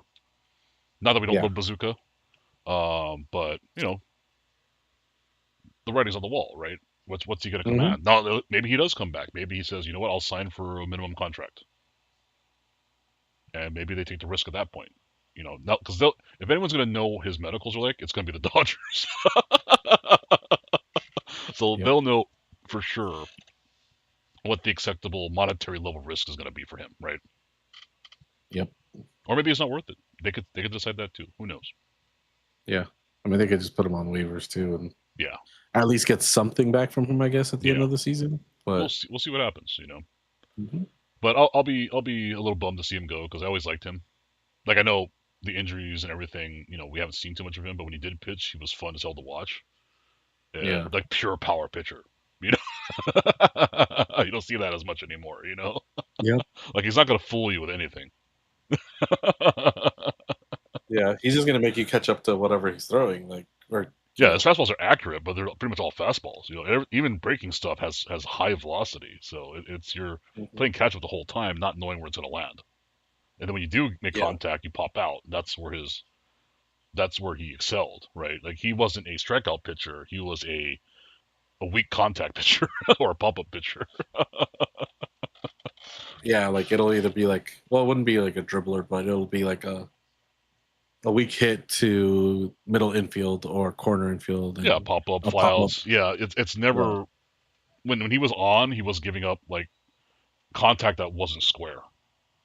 Yeah. People were not driving those balls. They were just kind of like little dribblers or popping up, And it's hard. Yep. Your reaction time is so small when a guy's throwing that kind of gas. And you're guessing because every pitch looks the same but moves a little differently. So, anyways, let's move on. Next slide. This is something I saw on Facebook. Yes, people still use Facebook, including us. Kids. Apparently, ANA's had a Dodgers pin they gave away. It says this is the flight from LAX to Haneda, was in Japan, and I've never seen this outside of this post. So this is pretty cool. Yeah, it's cool. I wonder how many. I wonder if there's like multiple versions. Maybe I don't know. Like, is there one going the other way? Right? Yeah, That'd so be dope. this one, because Mount Fuji would be behind you as you're flying to LA from Haneda, so that's why it's facing that direction. So is there one where it's going the other way? You know, like you're flying to Japan from LA, like Dodger Stadium's behind you, just leaving LAX, you know? That'd be cool. Or the Hollywood sign. I don't know. Yeah. It would be cool to see though. I want to know. So I'll have to do some research to find out if there are more of these pins. Because ANA, yeah, ANA is the official airline of the Dodgers, along with Starlux, which is a Taiwanese airline. JAL only sponsors Otani, which is kind of weird. So Otani and the Dodgers have two separate Japanese airline sponsorships. So more on Dodger news. Max Muncy, who matched or passed Eric Karros for most home runs all time as a Dodger. Well, not most. I think past third place, right? Yeah. Beat another Karros record this week. Actually, it was yesterday where he tied him for the most home runs, or 2 days ago, most home runs in Dodger Stadium history. So at the actual stadium. Now, you may talk about the caveat is that Dodger Stadium is shorter than it used to be when Karros played there. Not to take anything away from Max Muncy. That's just the reality of it. It's kind of funny because I've seen some people wonder, like, oh, you know, think Karros is pissed. I'm like, I honestly don't think he really cared. Yeah. It's kind of a cherry pick stat, right? Mm-hmm. And I don't think he's the type who's going to hold any of this against any Dodger, really.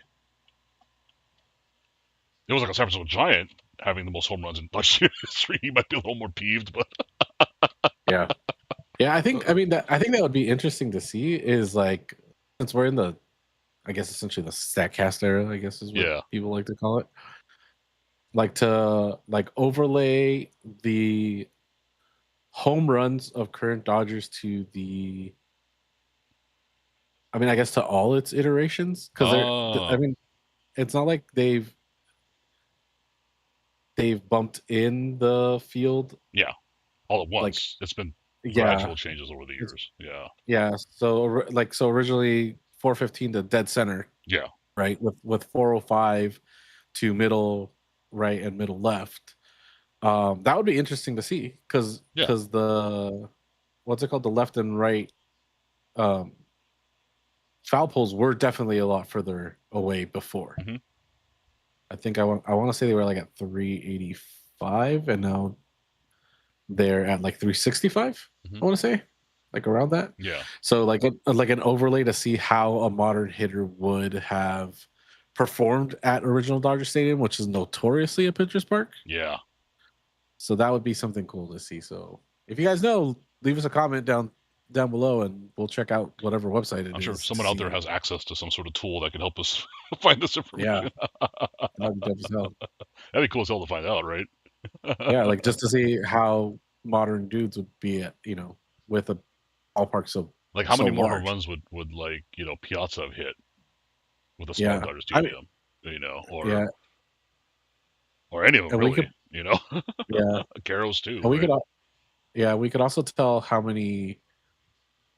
Like, what'd be really cool is if they tracked foul balls behind home plate, because like in this picture, like if you guys don't know, there's that blue advertisement that's behind those first like 4 rows. That used to be where the front row of Dodger Stadium was. Yeah. So that whole bottom section behind home plate was added way later on. Yeah, because they shortened the field by moving home plate up. They didn't bring the outside walls in. Home plate physically moved forward to make room for those seats, and it's mostly for the renovation of the whole underground area. Yeah, and then they so that was a lot of foul territory that was also lost. Like, I remember going to Dodger games before they added that section, and there was a lot of pop-ups behind the plate. Yeah, that, you know, like Socha would always catch, or Yeager would catch, and Piazza would catch. It was just like a really big piece of area, and now it's not that much. Yeah. You know, there's not that much room back there, so we see a lot of pop-ups that just go into the stands. But yeah,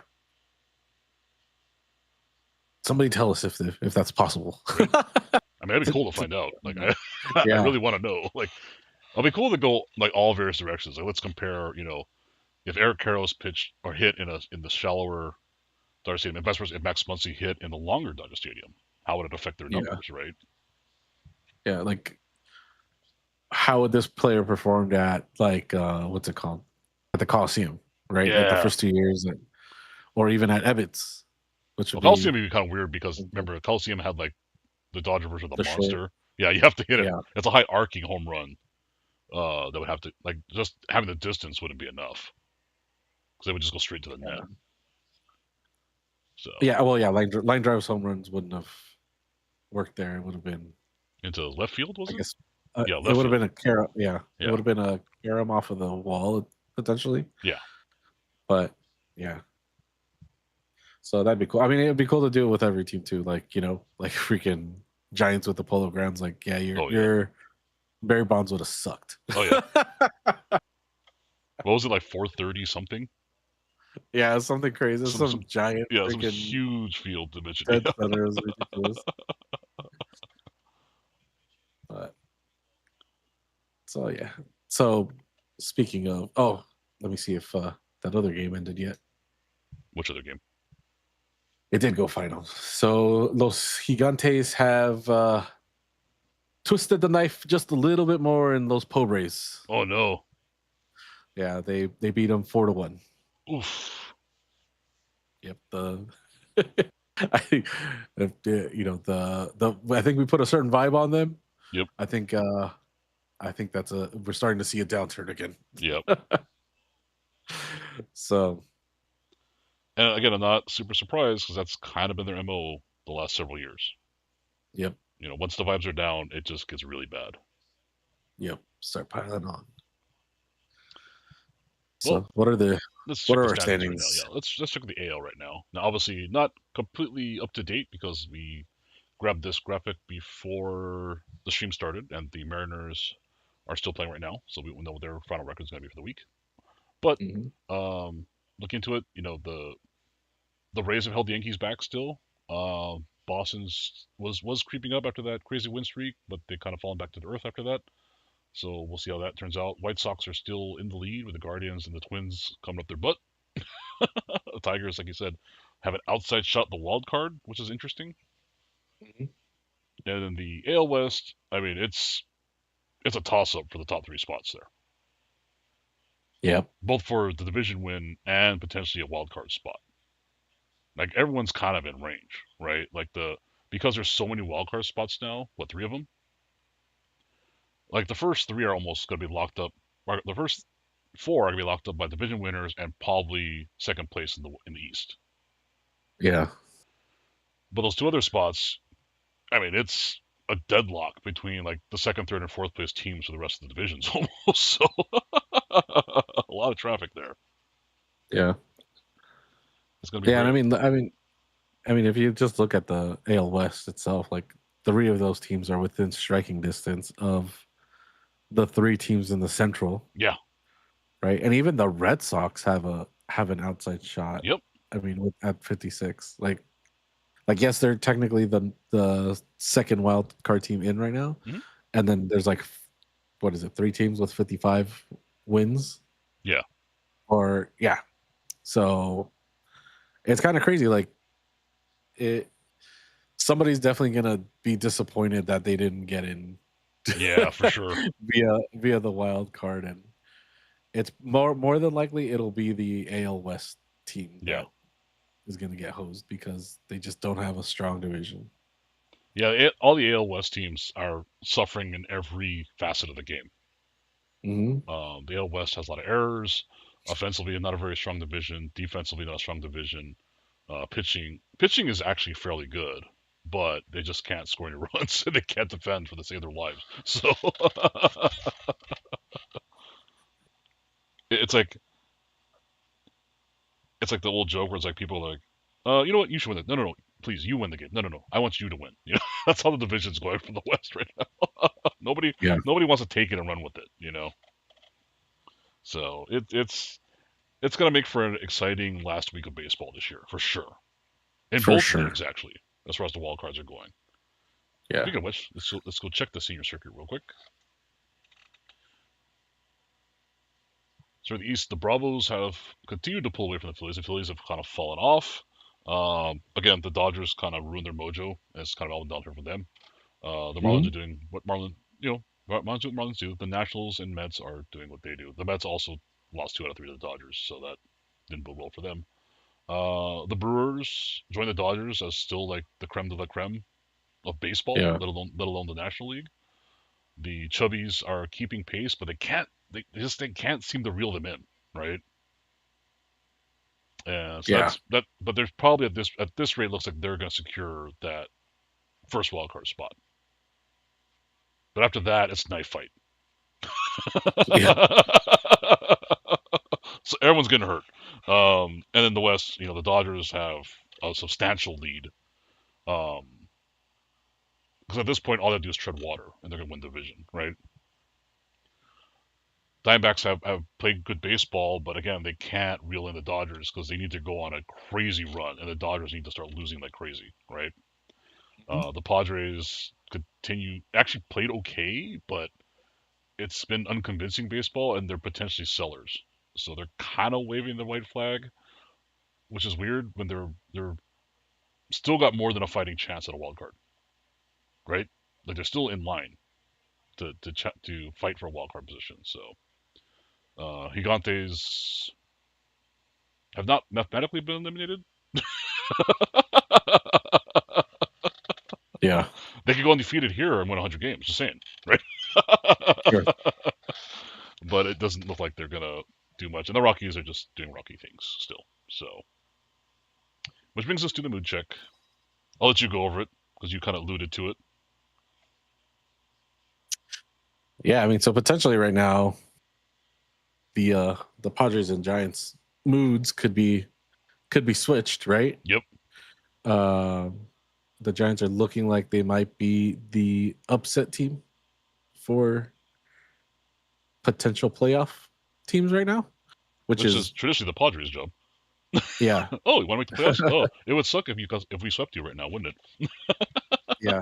So I think the biggest change that everybody will probably notice is that we put the Dodgers at great, and we mainly came to this conclusion because everybody's essentially coming back. I mean, there are still a couple dudes that are still rehabbing, and like Otani's announcement today. Yeah, Will Smith, Tyler Glasnow, but relative to them, we have more people coming back than going on the injured list. Well, also having 11.5 game lead, right? So True. it's like nice. It's nice for them that they don't have to worry. They could afford to lose a game or two, maybe 3 going forward, but they're feeling great. They're feeling like all engines are firing, and there's basically nothing can really stop them. Essentially, at least that's the feeling that I get from the team right now. Now, there was a couple errors the other day that kind of potentially could have set the mood back. Yeah, looked a little shaky, I guess. Yeah, it was kind of weird. It was like watching the Phillies playoff game last year. Oh my god. But so yeah, I mean that they are I mean that's just little stuff that could get cleaned up, and it looks like they've cleaned it up. Yeah. The last 2 games versus the it was a brain fart game, It was weird as a collective team brain fart, but it was still a brain fart game. So we'll see. Diamondbacks are good as always because they're doing enough to keep pace with the Dodgers, but they would be great if the Dodgers were losing. Yeah. Like if the Dodgers lost those 3 games and they won those 3 games, then they would be feeling great and doing fine actually. Yeah. And additionally, they're still in. Yeah. They're very much in the wild card Wild card, So yes. I mean, they feel pretty good about that, right?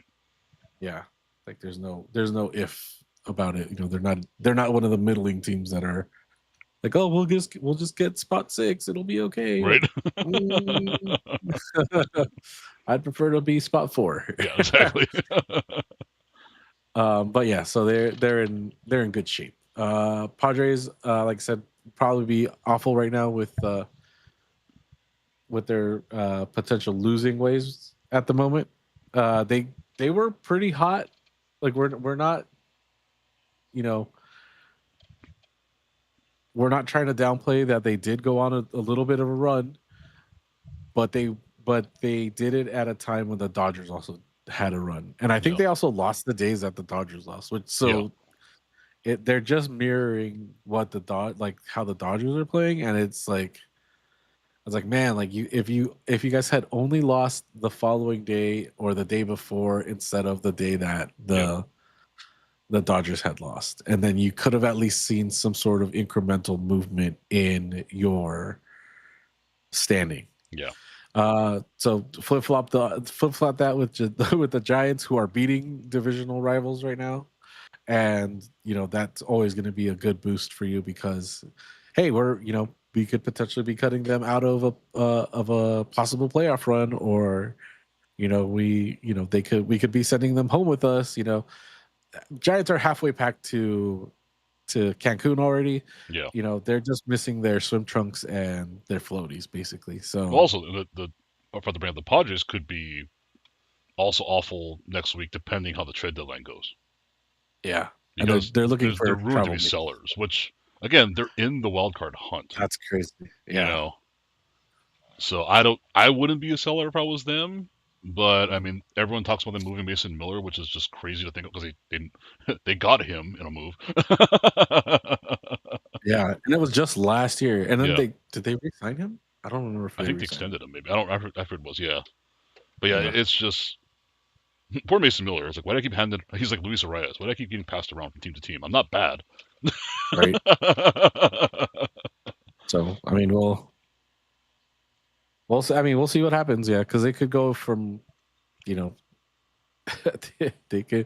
could add the other potential. Like, not only are they awful, but they're also what's it called? Insomniacs, and their belly hurts. Right. Like all the debuffs are active right now. Like paralysis, poison, right? Blind, damn. Whatever. Yeah, and then the Rockies are the Rockies. So, but we also noticed that this was the first time that we believe that each mood is represented on the chart. Yep. As long as from what I can remember, this is the first time we've had all 5 moods on the chart at once. Yeah, it looks beautiful, man. Right. Like I like this mood chart. It's very cool. It's been a lot of fun. This is gonna be a thing for the foreseeable future, not just this season, but into the future. I can't wait to potentially do this for the AFC North. Oh god! Actually, I can't wait to do this for the playoffs. Oh, it'll be amazing for the playoffs. It'll be weird though because we do this once a week. It'd have to be like a daily mood check for the playoffs, but it'll still be fun. Yeah. Maybe we'll do a daily. We'll put on Instagram. Yeah, I was about to say. Yeah, do AL and NL mood check. Yeah. I'll just send me those. What are they? PDFs? No, not PDFs. No. JPEGs. Yeah. Yeah, shoot me the JPEGs and I'll figure out how to. Yeah. How to do it. MS Paint, baby, let's go. Yeah. all things are possible through paint. Right. God tier MS app. Yeah, right. Never let us down after all these decades. I knew that all that scribbling in elementary school would come in handy one day. Look at me. I used to draw these S's on my desk, and now I draw it in a computer. Yeah. What were those even called? Was there a name for those things we all did in high school or middle school? Really? Like the diamond S. Or yeah. whatever? Was there ever a name for that? I don't think so. I think somebody tried to look into it during COVID, and they were like, nobody has a name for this. Everybody just knows it as like the Diamond S or the S or the what is it, like the connected S, whatever it is. Yeah, It's there's a the bunch of nicknames for it, but yeah I don't know where it started, where it came from, but yeah, it was everywhere. yeah. That's just crazy. So this week, the most notable Dodger thing was against revolving around Max Muncy, who we did last week. Yep. So we decided to switch it up and still keep it Max Muncy related, but a little more fun. You're not going to see a lot of stats because these guys don't have amazing stats for the Dodgers. It's mostly going to be about names. And so we went and looked up who else in Dodgers lore or history wore the number 13. And there's some names on here. So Mhm. let us kick it off. Of course, we have Max Muncy. Athletics Max Muncy. I love that kid. Right. So He's my second favorite Max Muncy. And Hanley Ramirez were 13 for the Dodgers. Now, unfortunately for Hanley Ramirez, what he's most noted for is costing Kershaw a perfect game. Yep. Which is kind of unfair. He was injured at the time. Schwarz still got the no-hitter, and Hanley Ramirez is actually a very solid player until his ribs got broken in the NLCS, remember? In the playoffs, yeah. Yeah. Thanks, Joe Kelly. Yeah, right? Damn it, Joe Kelly. Fucking bastard. Right? We still love you, though. You're cool. Don't forget how Joe Kelly also owned us in 2018. Oh, yeah, for sure. When he won his Pro World Series. With Mookie. On a team that cheated. Right. Oh, it's so weird that we have to face consecutive teams cheating to win World Series. But he's the perfect example, like I always said. It's like, when he's your guy, you love him. Oh, for sure. 100%. So moving on to some other names for us, at least, that we remember. Ivan De Jesus.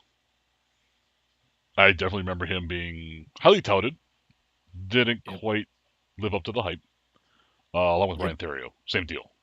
Yeah. This is the bleaker era of the Dodgers. Let's be frank, right? Yeah. I mean, it was so bad that was it like the Theriot card. Sorry, I always like to call him Ryan the Riot. So that's who he'll forever be to me. But we traded him to the Cubs, and then he became like a Cubs legend. Yeah. Essentially. So finding this specific Dodgers card was so hard for yesterday. Right? I kind of want one now. Right? Like, just for how potentially short printed it was. Right. But yeah, what are the 13s we got? And the last two 13s on our list right now. I mean, there's others, but these are the notable ones. First, we have the O-Dog, Orlando Hudson.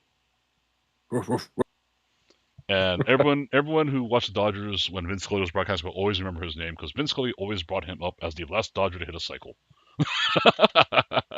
Yep. Which who beat that? He's not the current last Dodger to hit a cycle. Who was the last one to hit a cycle? Sure. Don't let me down, ChatGPT.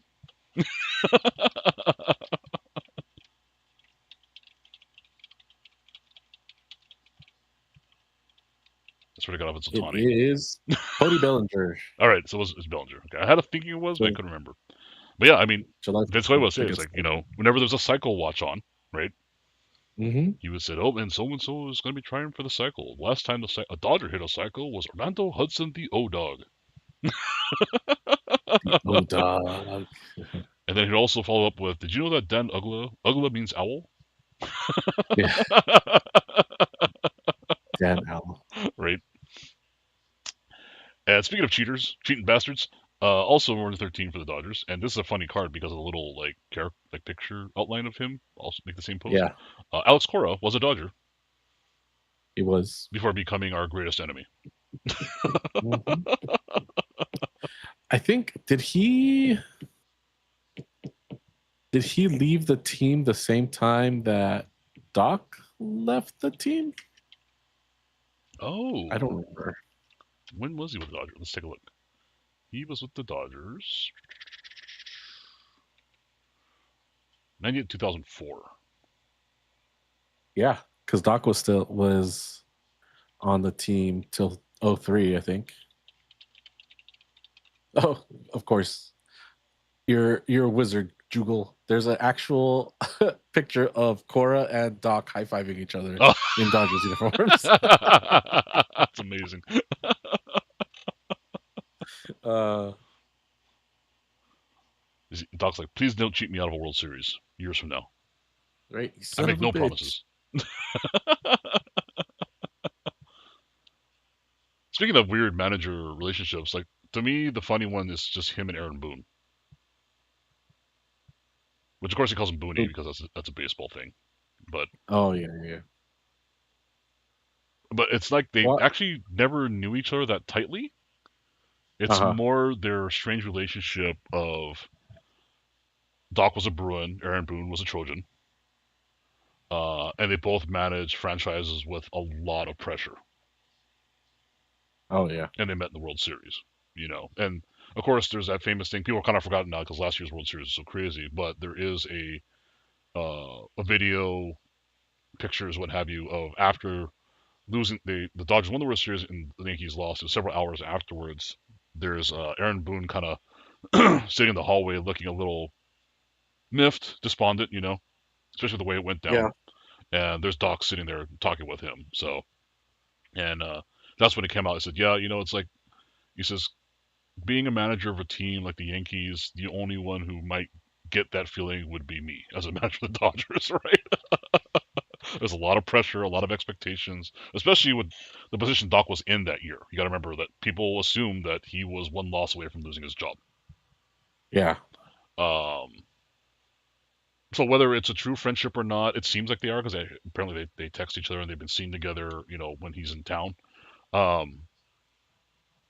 But it is kind of interesting to have that sort of comrade in arms, because they're both. Dave survived the hot seat. Boone is still under it, right? He's still got a fire under his ass. So I don't know what's gonna happen to Aaron Boone after this season, especially if they don't win the division or God forbid they get the wild card or get the wild card and get wiped out right away. We'll see. I mean, not all of it's his fault. That team is just racked with injuries too, right? Mm-hmm. You got a lot of underperforming guys. So, but Dave knows what that feels like. Yeah. If anyone can relate, it's him. Yeah. I mean, I don't know if we have anyone that's a newer Dodger fan that's like listening to this, like Doc basically for the first I don't even want to know, like how many years has he been managing the team now? Like 12? Oh God, yeah. Let me take a look. It's been a while. It's been a while, right? 14 years. It says March 25th, 2022 is when he signed a 3-year contract with the Dodgers. Yeah. So basically, I think like the first 5 years, he was on I mean, potentially. Oh, sorry, wrong. It's 2016. So 10 years. 2016. Yeah. So 10 years. Okay. So yeah, at least with the first 5 years, he was pretty much basically on I don't even want to call it a prove it contract, but like a probationary contract. Yeah, if you want to call it that. And right? yeah, and like I think he did the best with what he had, but the fan base was really calling for his job. Yeah. Like every like the 2016, 2017, they really wanted his job, until 2020, and then I think a lot of people flipped because of the whole situation with the Astros that came out. Yeah. And well, I think the hottest seed he had was actually 18. Yeah, 18 was probably the hottest. Just lost the second World Series in a row, right? And then in 19 they lost the NLDS. Remember? Yeah, so I think Washington. That was when it was like, oh my god, like. And then COVID's kind of a wash. I don't think anyone was expecting much out of COVID. Yeah, because we're just too worried about not dying. Mm-hmm. And then the next 3 years, like you're saying, let me look it up. I think they lost in the CS and then lost in the DS the next 2. Like they lost at Arizona and the Padres after that. No, they lost. So they lost to Yeah, so 20. they lost the CS to the 21. Atlanta, They lost to Braves. Yeah, Atlanta. Then it was San Diego, then Arizona, and those are both in division. Yeah. And they got swept Yeah, so by they didn't Arizona. get- So Yeah, that 24, was crazy. despite winning in 2020, was probably the low point.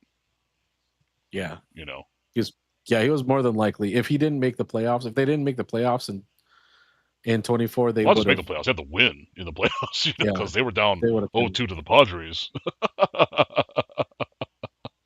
Well, yeah, I mean, yeah. If the Padres win, I'm pretty sure the next day whenever the World Series ends, they're like, yeah, we're not re-signing Doc. But Yeah. I mean, at that point, he also had already proven that he can get them consistently to the playoffs. But it's just that was just fan speculation. Like they're gonna fire him, or I think he even may have come out and said like potentially they may have fired me if I lost. That last game. No, what I remember him saying was that was really more of a fan-driven thing, but he felt it. Mm-hmm. That he wouldn't have the fan base. How could you not, right? Yeah.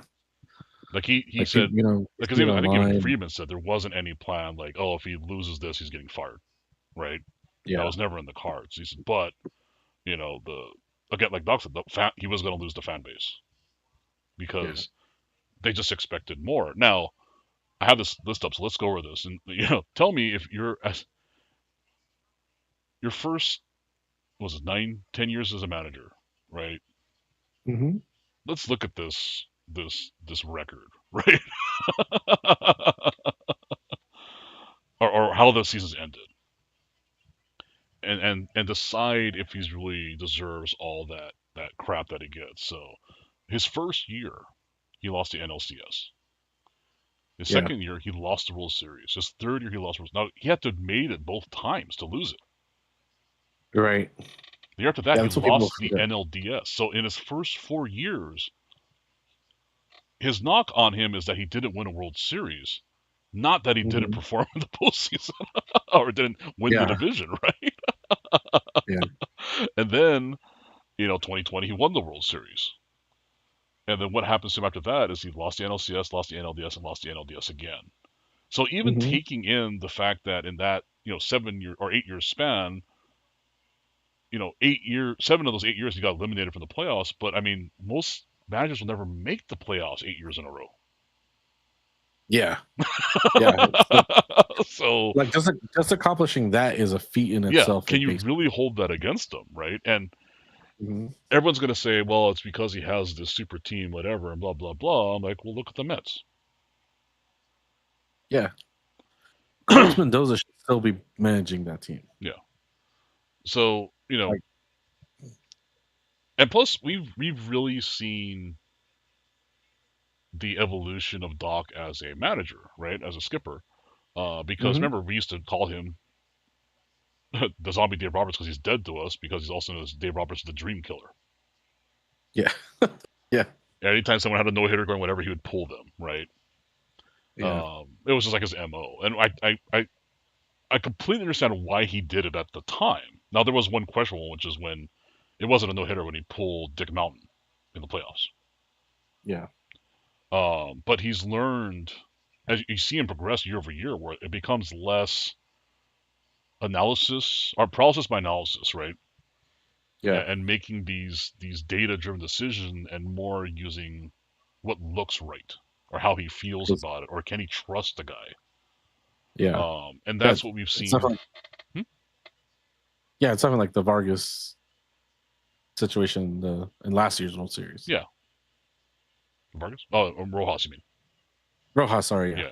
Sorry, I watched the thing on Vargas today, and Rojas, Bueller, even when he went to Trinan in 24. Oh yeah, for sure. He walked up to him and said, "You have to do this." Right? Like, like you're going to do this. He did when he walked out to that mound. I 100% thought he was pulling him, and then we're like, "Holy crap, who's left?" Right? Yeah, dude. No, I remember watching that game. I think we were even talking about it, and I was like, "He's fucking leaving him in. Like, this isn't a fucking this isn't a pull. This is a fucking pep talk." Like, he's psyching him up. he did the fucking deed, man. Yeah, Like, and you can see him. He's kind of knocking on his chest and talking to him straight. You can see it in his mannerisms. He's not beating him up. yeah, He's essentially going like, "Look, you fucking got this." yeah. You're the man. You got this. Yep. You can do it. Yep. So These Yankees are a bunch of bitches. yeah. And then last year was a masterclass in kind of guessing, but guessing correctly, right? Mm-hmm. Because Dodgers had no reason winning a lot of those games. Oh yeah. Like I said, I still don't like when people say, "Well, the better team didn't win." I mean, the Blue Jays were not the better team if they didn't win. Right. Because there's more to being the better team than just, oh, we scored more runs. Like, yeah, you had a better run differential, but you didn't capitalize on your many opportunities to win. Mm-hmm. You could have put the Dodgers away multiple times. You could not do it. Yeah. The Dodgers have luck on their side, maybe, but luck's part of the game. Yeah. I mean, again, it's a game where you guess at where the ball is going to be and you hope to hit it. Yeah. So it's in its DNA, essentially. Yep. So, I mean, not to take anything away from them because they did make a great run. Yeah. But again, 100%. you have to capitalize on when you know the opportunity presents itself. You gotta take it. You gotta twist the knife. Yep. You gotta twist the knife. Step on the neck. And again, from Doc's perspective, or from looking at Doc from our perspective, it was a masterclass. He pushed all the right buttons. That every decision seemed questionable at times. Mm-hmm. Like, why did he leave Ohtani in Game 7 for so long, right? Yeah. Why did you bring Kershaw in for just one batter? Is this really necessary? A lot of things, like, why is Rojas hitting? Like, why is he starting? Like, this makes no sense. But everything worked out in the end. And because, as he admitted, he went more with the feeling, what the vibe was like with the team. Who's got it, right? Mm-hmm. Who's feeling good? Who's got the juice? Yeah. So. And I'm sorry, but I know Yamamoto forced the issue, but having him go back-to-back days was ballsy. No, it was because you just don't know how they're going to perform. Like they could say, "Yeah, I'm ready to go," but are they really, right? Are they really? Yeah. Like, I mean, yeah, that was nuts. That was nuts, and that was like super cool to see in a very much data-driven baseball environment that we're currently finding ourselves in. And of course, shout out to our favorite guy Yams, because that was just ridiculous. Yep. I mean, it's kind of exaggeration, but his legacy in this season really pivoted on Game 7. Oh yeah, for sure. He came into Game 7, which everyone thought was crazy, even though he had dominated the Blue Jays, but he gave up the winning runs. Mm-hmm. The sort of rhetoric around it would be completely different this year. He'd still be a good pitcher, but he wouldn't be the de facto guaranteed ace of the team. There would be much more attention on Ohtani as a pitcher. Yeah. Yeah, he takes that pressure off Ohtani, which also takes it off of Snell, which also takes it off of Glasnow. Yeah, and that makes them be better because they don't have that additional like I have to be the best one on this team right now. Yeah, to get it, and then that allows them to, I mean, especially Glasnow, like who's always like, oh, my back is like, tweaked or whatever. Yeah. Like if he can relax and be like, well, you know what, like. And that's like the beauty of the, like, I guess the program right now, if you want to call it, for the Dodgers, that they let them sit for like a long time, is he can get right. And then when he comes back, he doesn't automatically have to go back into that mindset of, I have to be the best one for this team. Yeah, I'm like the they can do that. Be the guy, right? They can do that competitively. Be like, oh, I want to be as good as or better than Yamamoto or Shohei. Yeah. Pitching wise, anyway. Yeah. But no, hit two, please. That'd be awesome. We had like 5 Shoheis on the team. That'd be ridiculous. that would be sick, actually. And But yeah, I mean that's like he really has taken leadership with that bullpen, and it's really cool to see, and it's also really nice to tell. If I ever see that Padres fan who said you guys paid 300 something million for this, like, yes, fucker, we did pay that much money for a game 6 and 7 starter in the World Series Right. to win another, one of those trophies that you guys have yet to find. Yep. So Also, that's a shout out to what's that guy's name? Josh Reddick. yeah. Because he's the one who posted on Twitter. Because he just hates the Dodgers because he's a dickhead. And he's like, yeah, I don't know how you pay $325 million to guys never pitched in the leagues before. And I'll say this all the time. I was always high on Yamamoto because I tell people it's like, look, you don't win the awards and do what he's done and not just continue to be good. Yep. Like much is made about Ohtani being the unicorn, but you guys want to look it up sometime. Take a look at his trophy case. Yamamoto's awards and things he's won over his lifetime in his short career so far, really, he's not that old, right? Yeah. It's crazy. Let me take a look here. Because the first thing that immediately jumps on the mind, like before he came here, was that he had 3 Cy Young awards, which is the Cy Young in Japan. That's ridiculous in itself, right?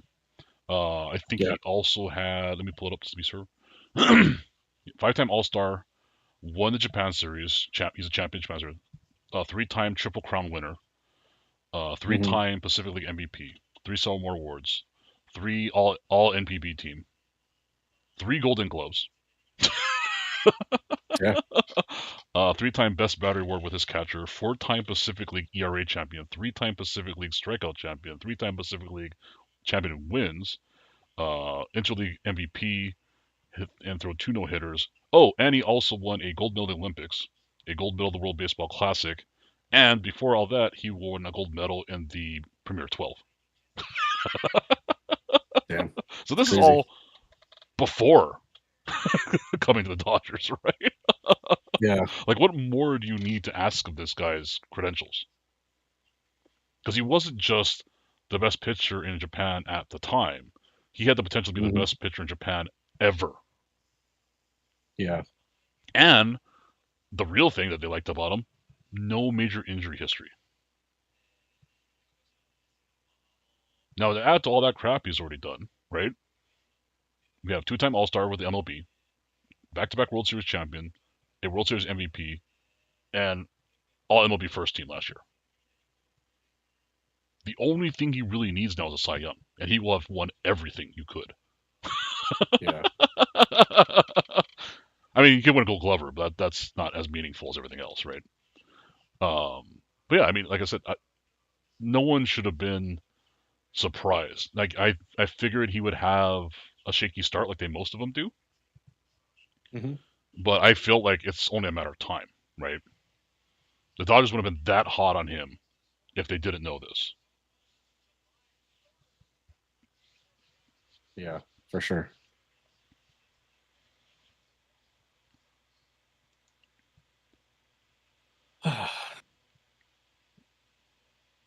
Nope, should we call it for this week? Yeah, I've got a prior engagement in like 45 minutes that I got to make. Oh, man, nothing good happens after midnight. Well, it's 11 o'clock, but yeah, I probably won't be out until after midnight. But I'm gonna go see Spider-Man. So maybe I'll do Oh, cool. Yeah, maybe I'll do a from the parking lot review for the Fight Club. Yeah, we'll see. Or Instagram or something. Or if you are gonna get one like the first of all, I saw the popcorn buckets. That hand one is weird. Oh, yeah, little freaky. I'm not sure. Yeah, not sure how to feel about it. Other one, the building one, pretty cool. Yeah, I don't think they have those at they don't have it at the movie theater that I'm going to see. Okay. If I like the movie, because I did see some of the spoiler type things. I've been avoiding the actual spoilers today, but there was supposedly a leak of the script that I saw, and it supposedly my favorite version of Spider-Man is in this movie. So we'll see if it's true, and if it is, I'll I'll let you guys know. Which, by the way, everyone, if you don't know, it's Spider-Gwen. No, I'm just kidding. No, if you really want, well, I don't know. I'll let you guys know in the review. That way, Yeah. we Or- can leave you hanging and come back to the Instagram. Yeah, post Instagram. Don't you just do the. You'll do the. I'm not going to tell you about the movie, but I'll just tell you how much I liked it or didn't like it. That'll be it, right? That's Yeah, we'll do everyone I'll that put it in favor. the description. Yeah. Yeah, I won't be on the video or anything, but I'll just type something up and hit send. Well, enjoy. Right, I'll feel it. Thank you. I'll try. So we will find out. Everyone check the Instagram. I don't have to because it's also my Instagram. Like, what am I posting at midnight? Right? It's a Oh, ghost. This is why it's a ghostwriter, folks. Right? Look it up. That's what it's called. It's just not a TV show from the 90s. Right, literally. Who remembers that? Come on. I don't That was an after-school classic. Yeah, that and what was it? What was the other one? The Well, they had the Goosebumps TV show back then too. yeah, Reading Rainbow. And Yep, Reading Rainbow. what was the other one with the? It was like 3, 2, 1. Oh, 3, 2, 1, contact. Yeah, Contact. Yep. God. Remember Mr. Wizard? Oh yeah, that was amazing. That was so cool. Everyone's like, Fucking "Oh, Bill Nye the Vampire. Science Guy." No, Mr. Wizard was the OG. Well, actually, he's not the OG, but he was our OG. Yeah, you can tell how old people are by which ones they prefer or where they overlap. Right. Also, special shout out to Beekman's World. Hell yeah, with the rat. The Oh, rat. shit. Yeah. Yeah. Amazing. Anyways, it sounds like Yeah. you're trying to get ready to go because you sound far away now. So, thanks Yeah, everyone for hanging out with us. We'll follow up next week to see how the hot stove turned out. If it actually boiled over, or it just remained tepid and kind of weak for the Dodgers and Eagles. We'll see. Right. Damn you, CBA. Right? Thanks everyone. Hit that like and subscribe. Check out the videos. We will be filming a crap ton of stuff, so check our Instagram also to see how Kelly did or did not enjoy the Spider-Man movie. It was terrible. Terrible. Don't watch it. It gonna rain. Thanks everyone. We will catch you next time. Later, guys.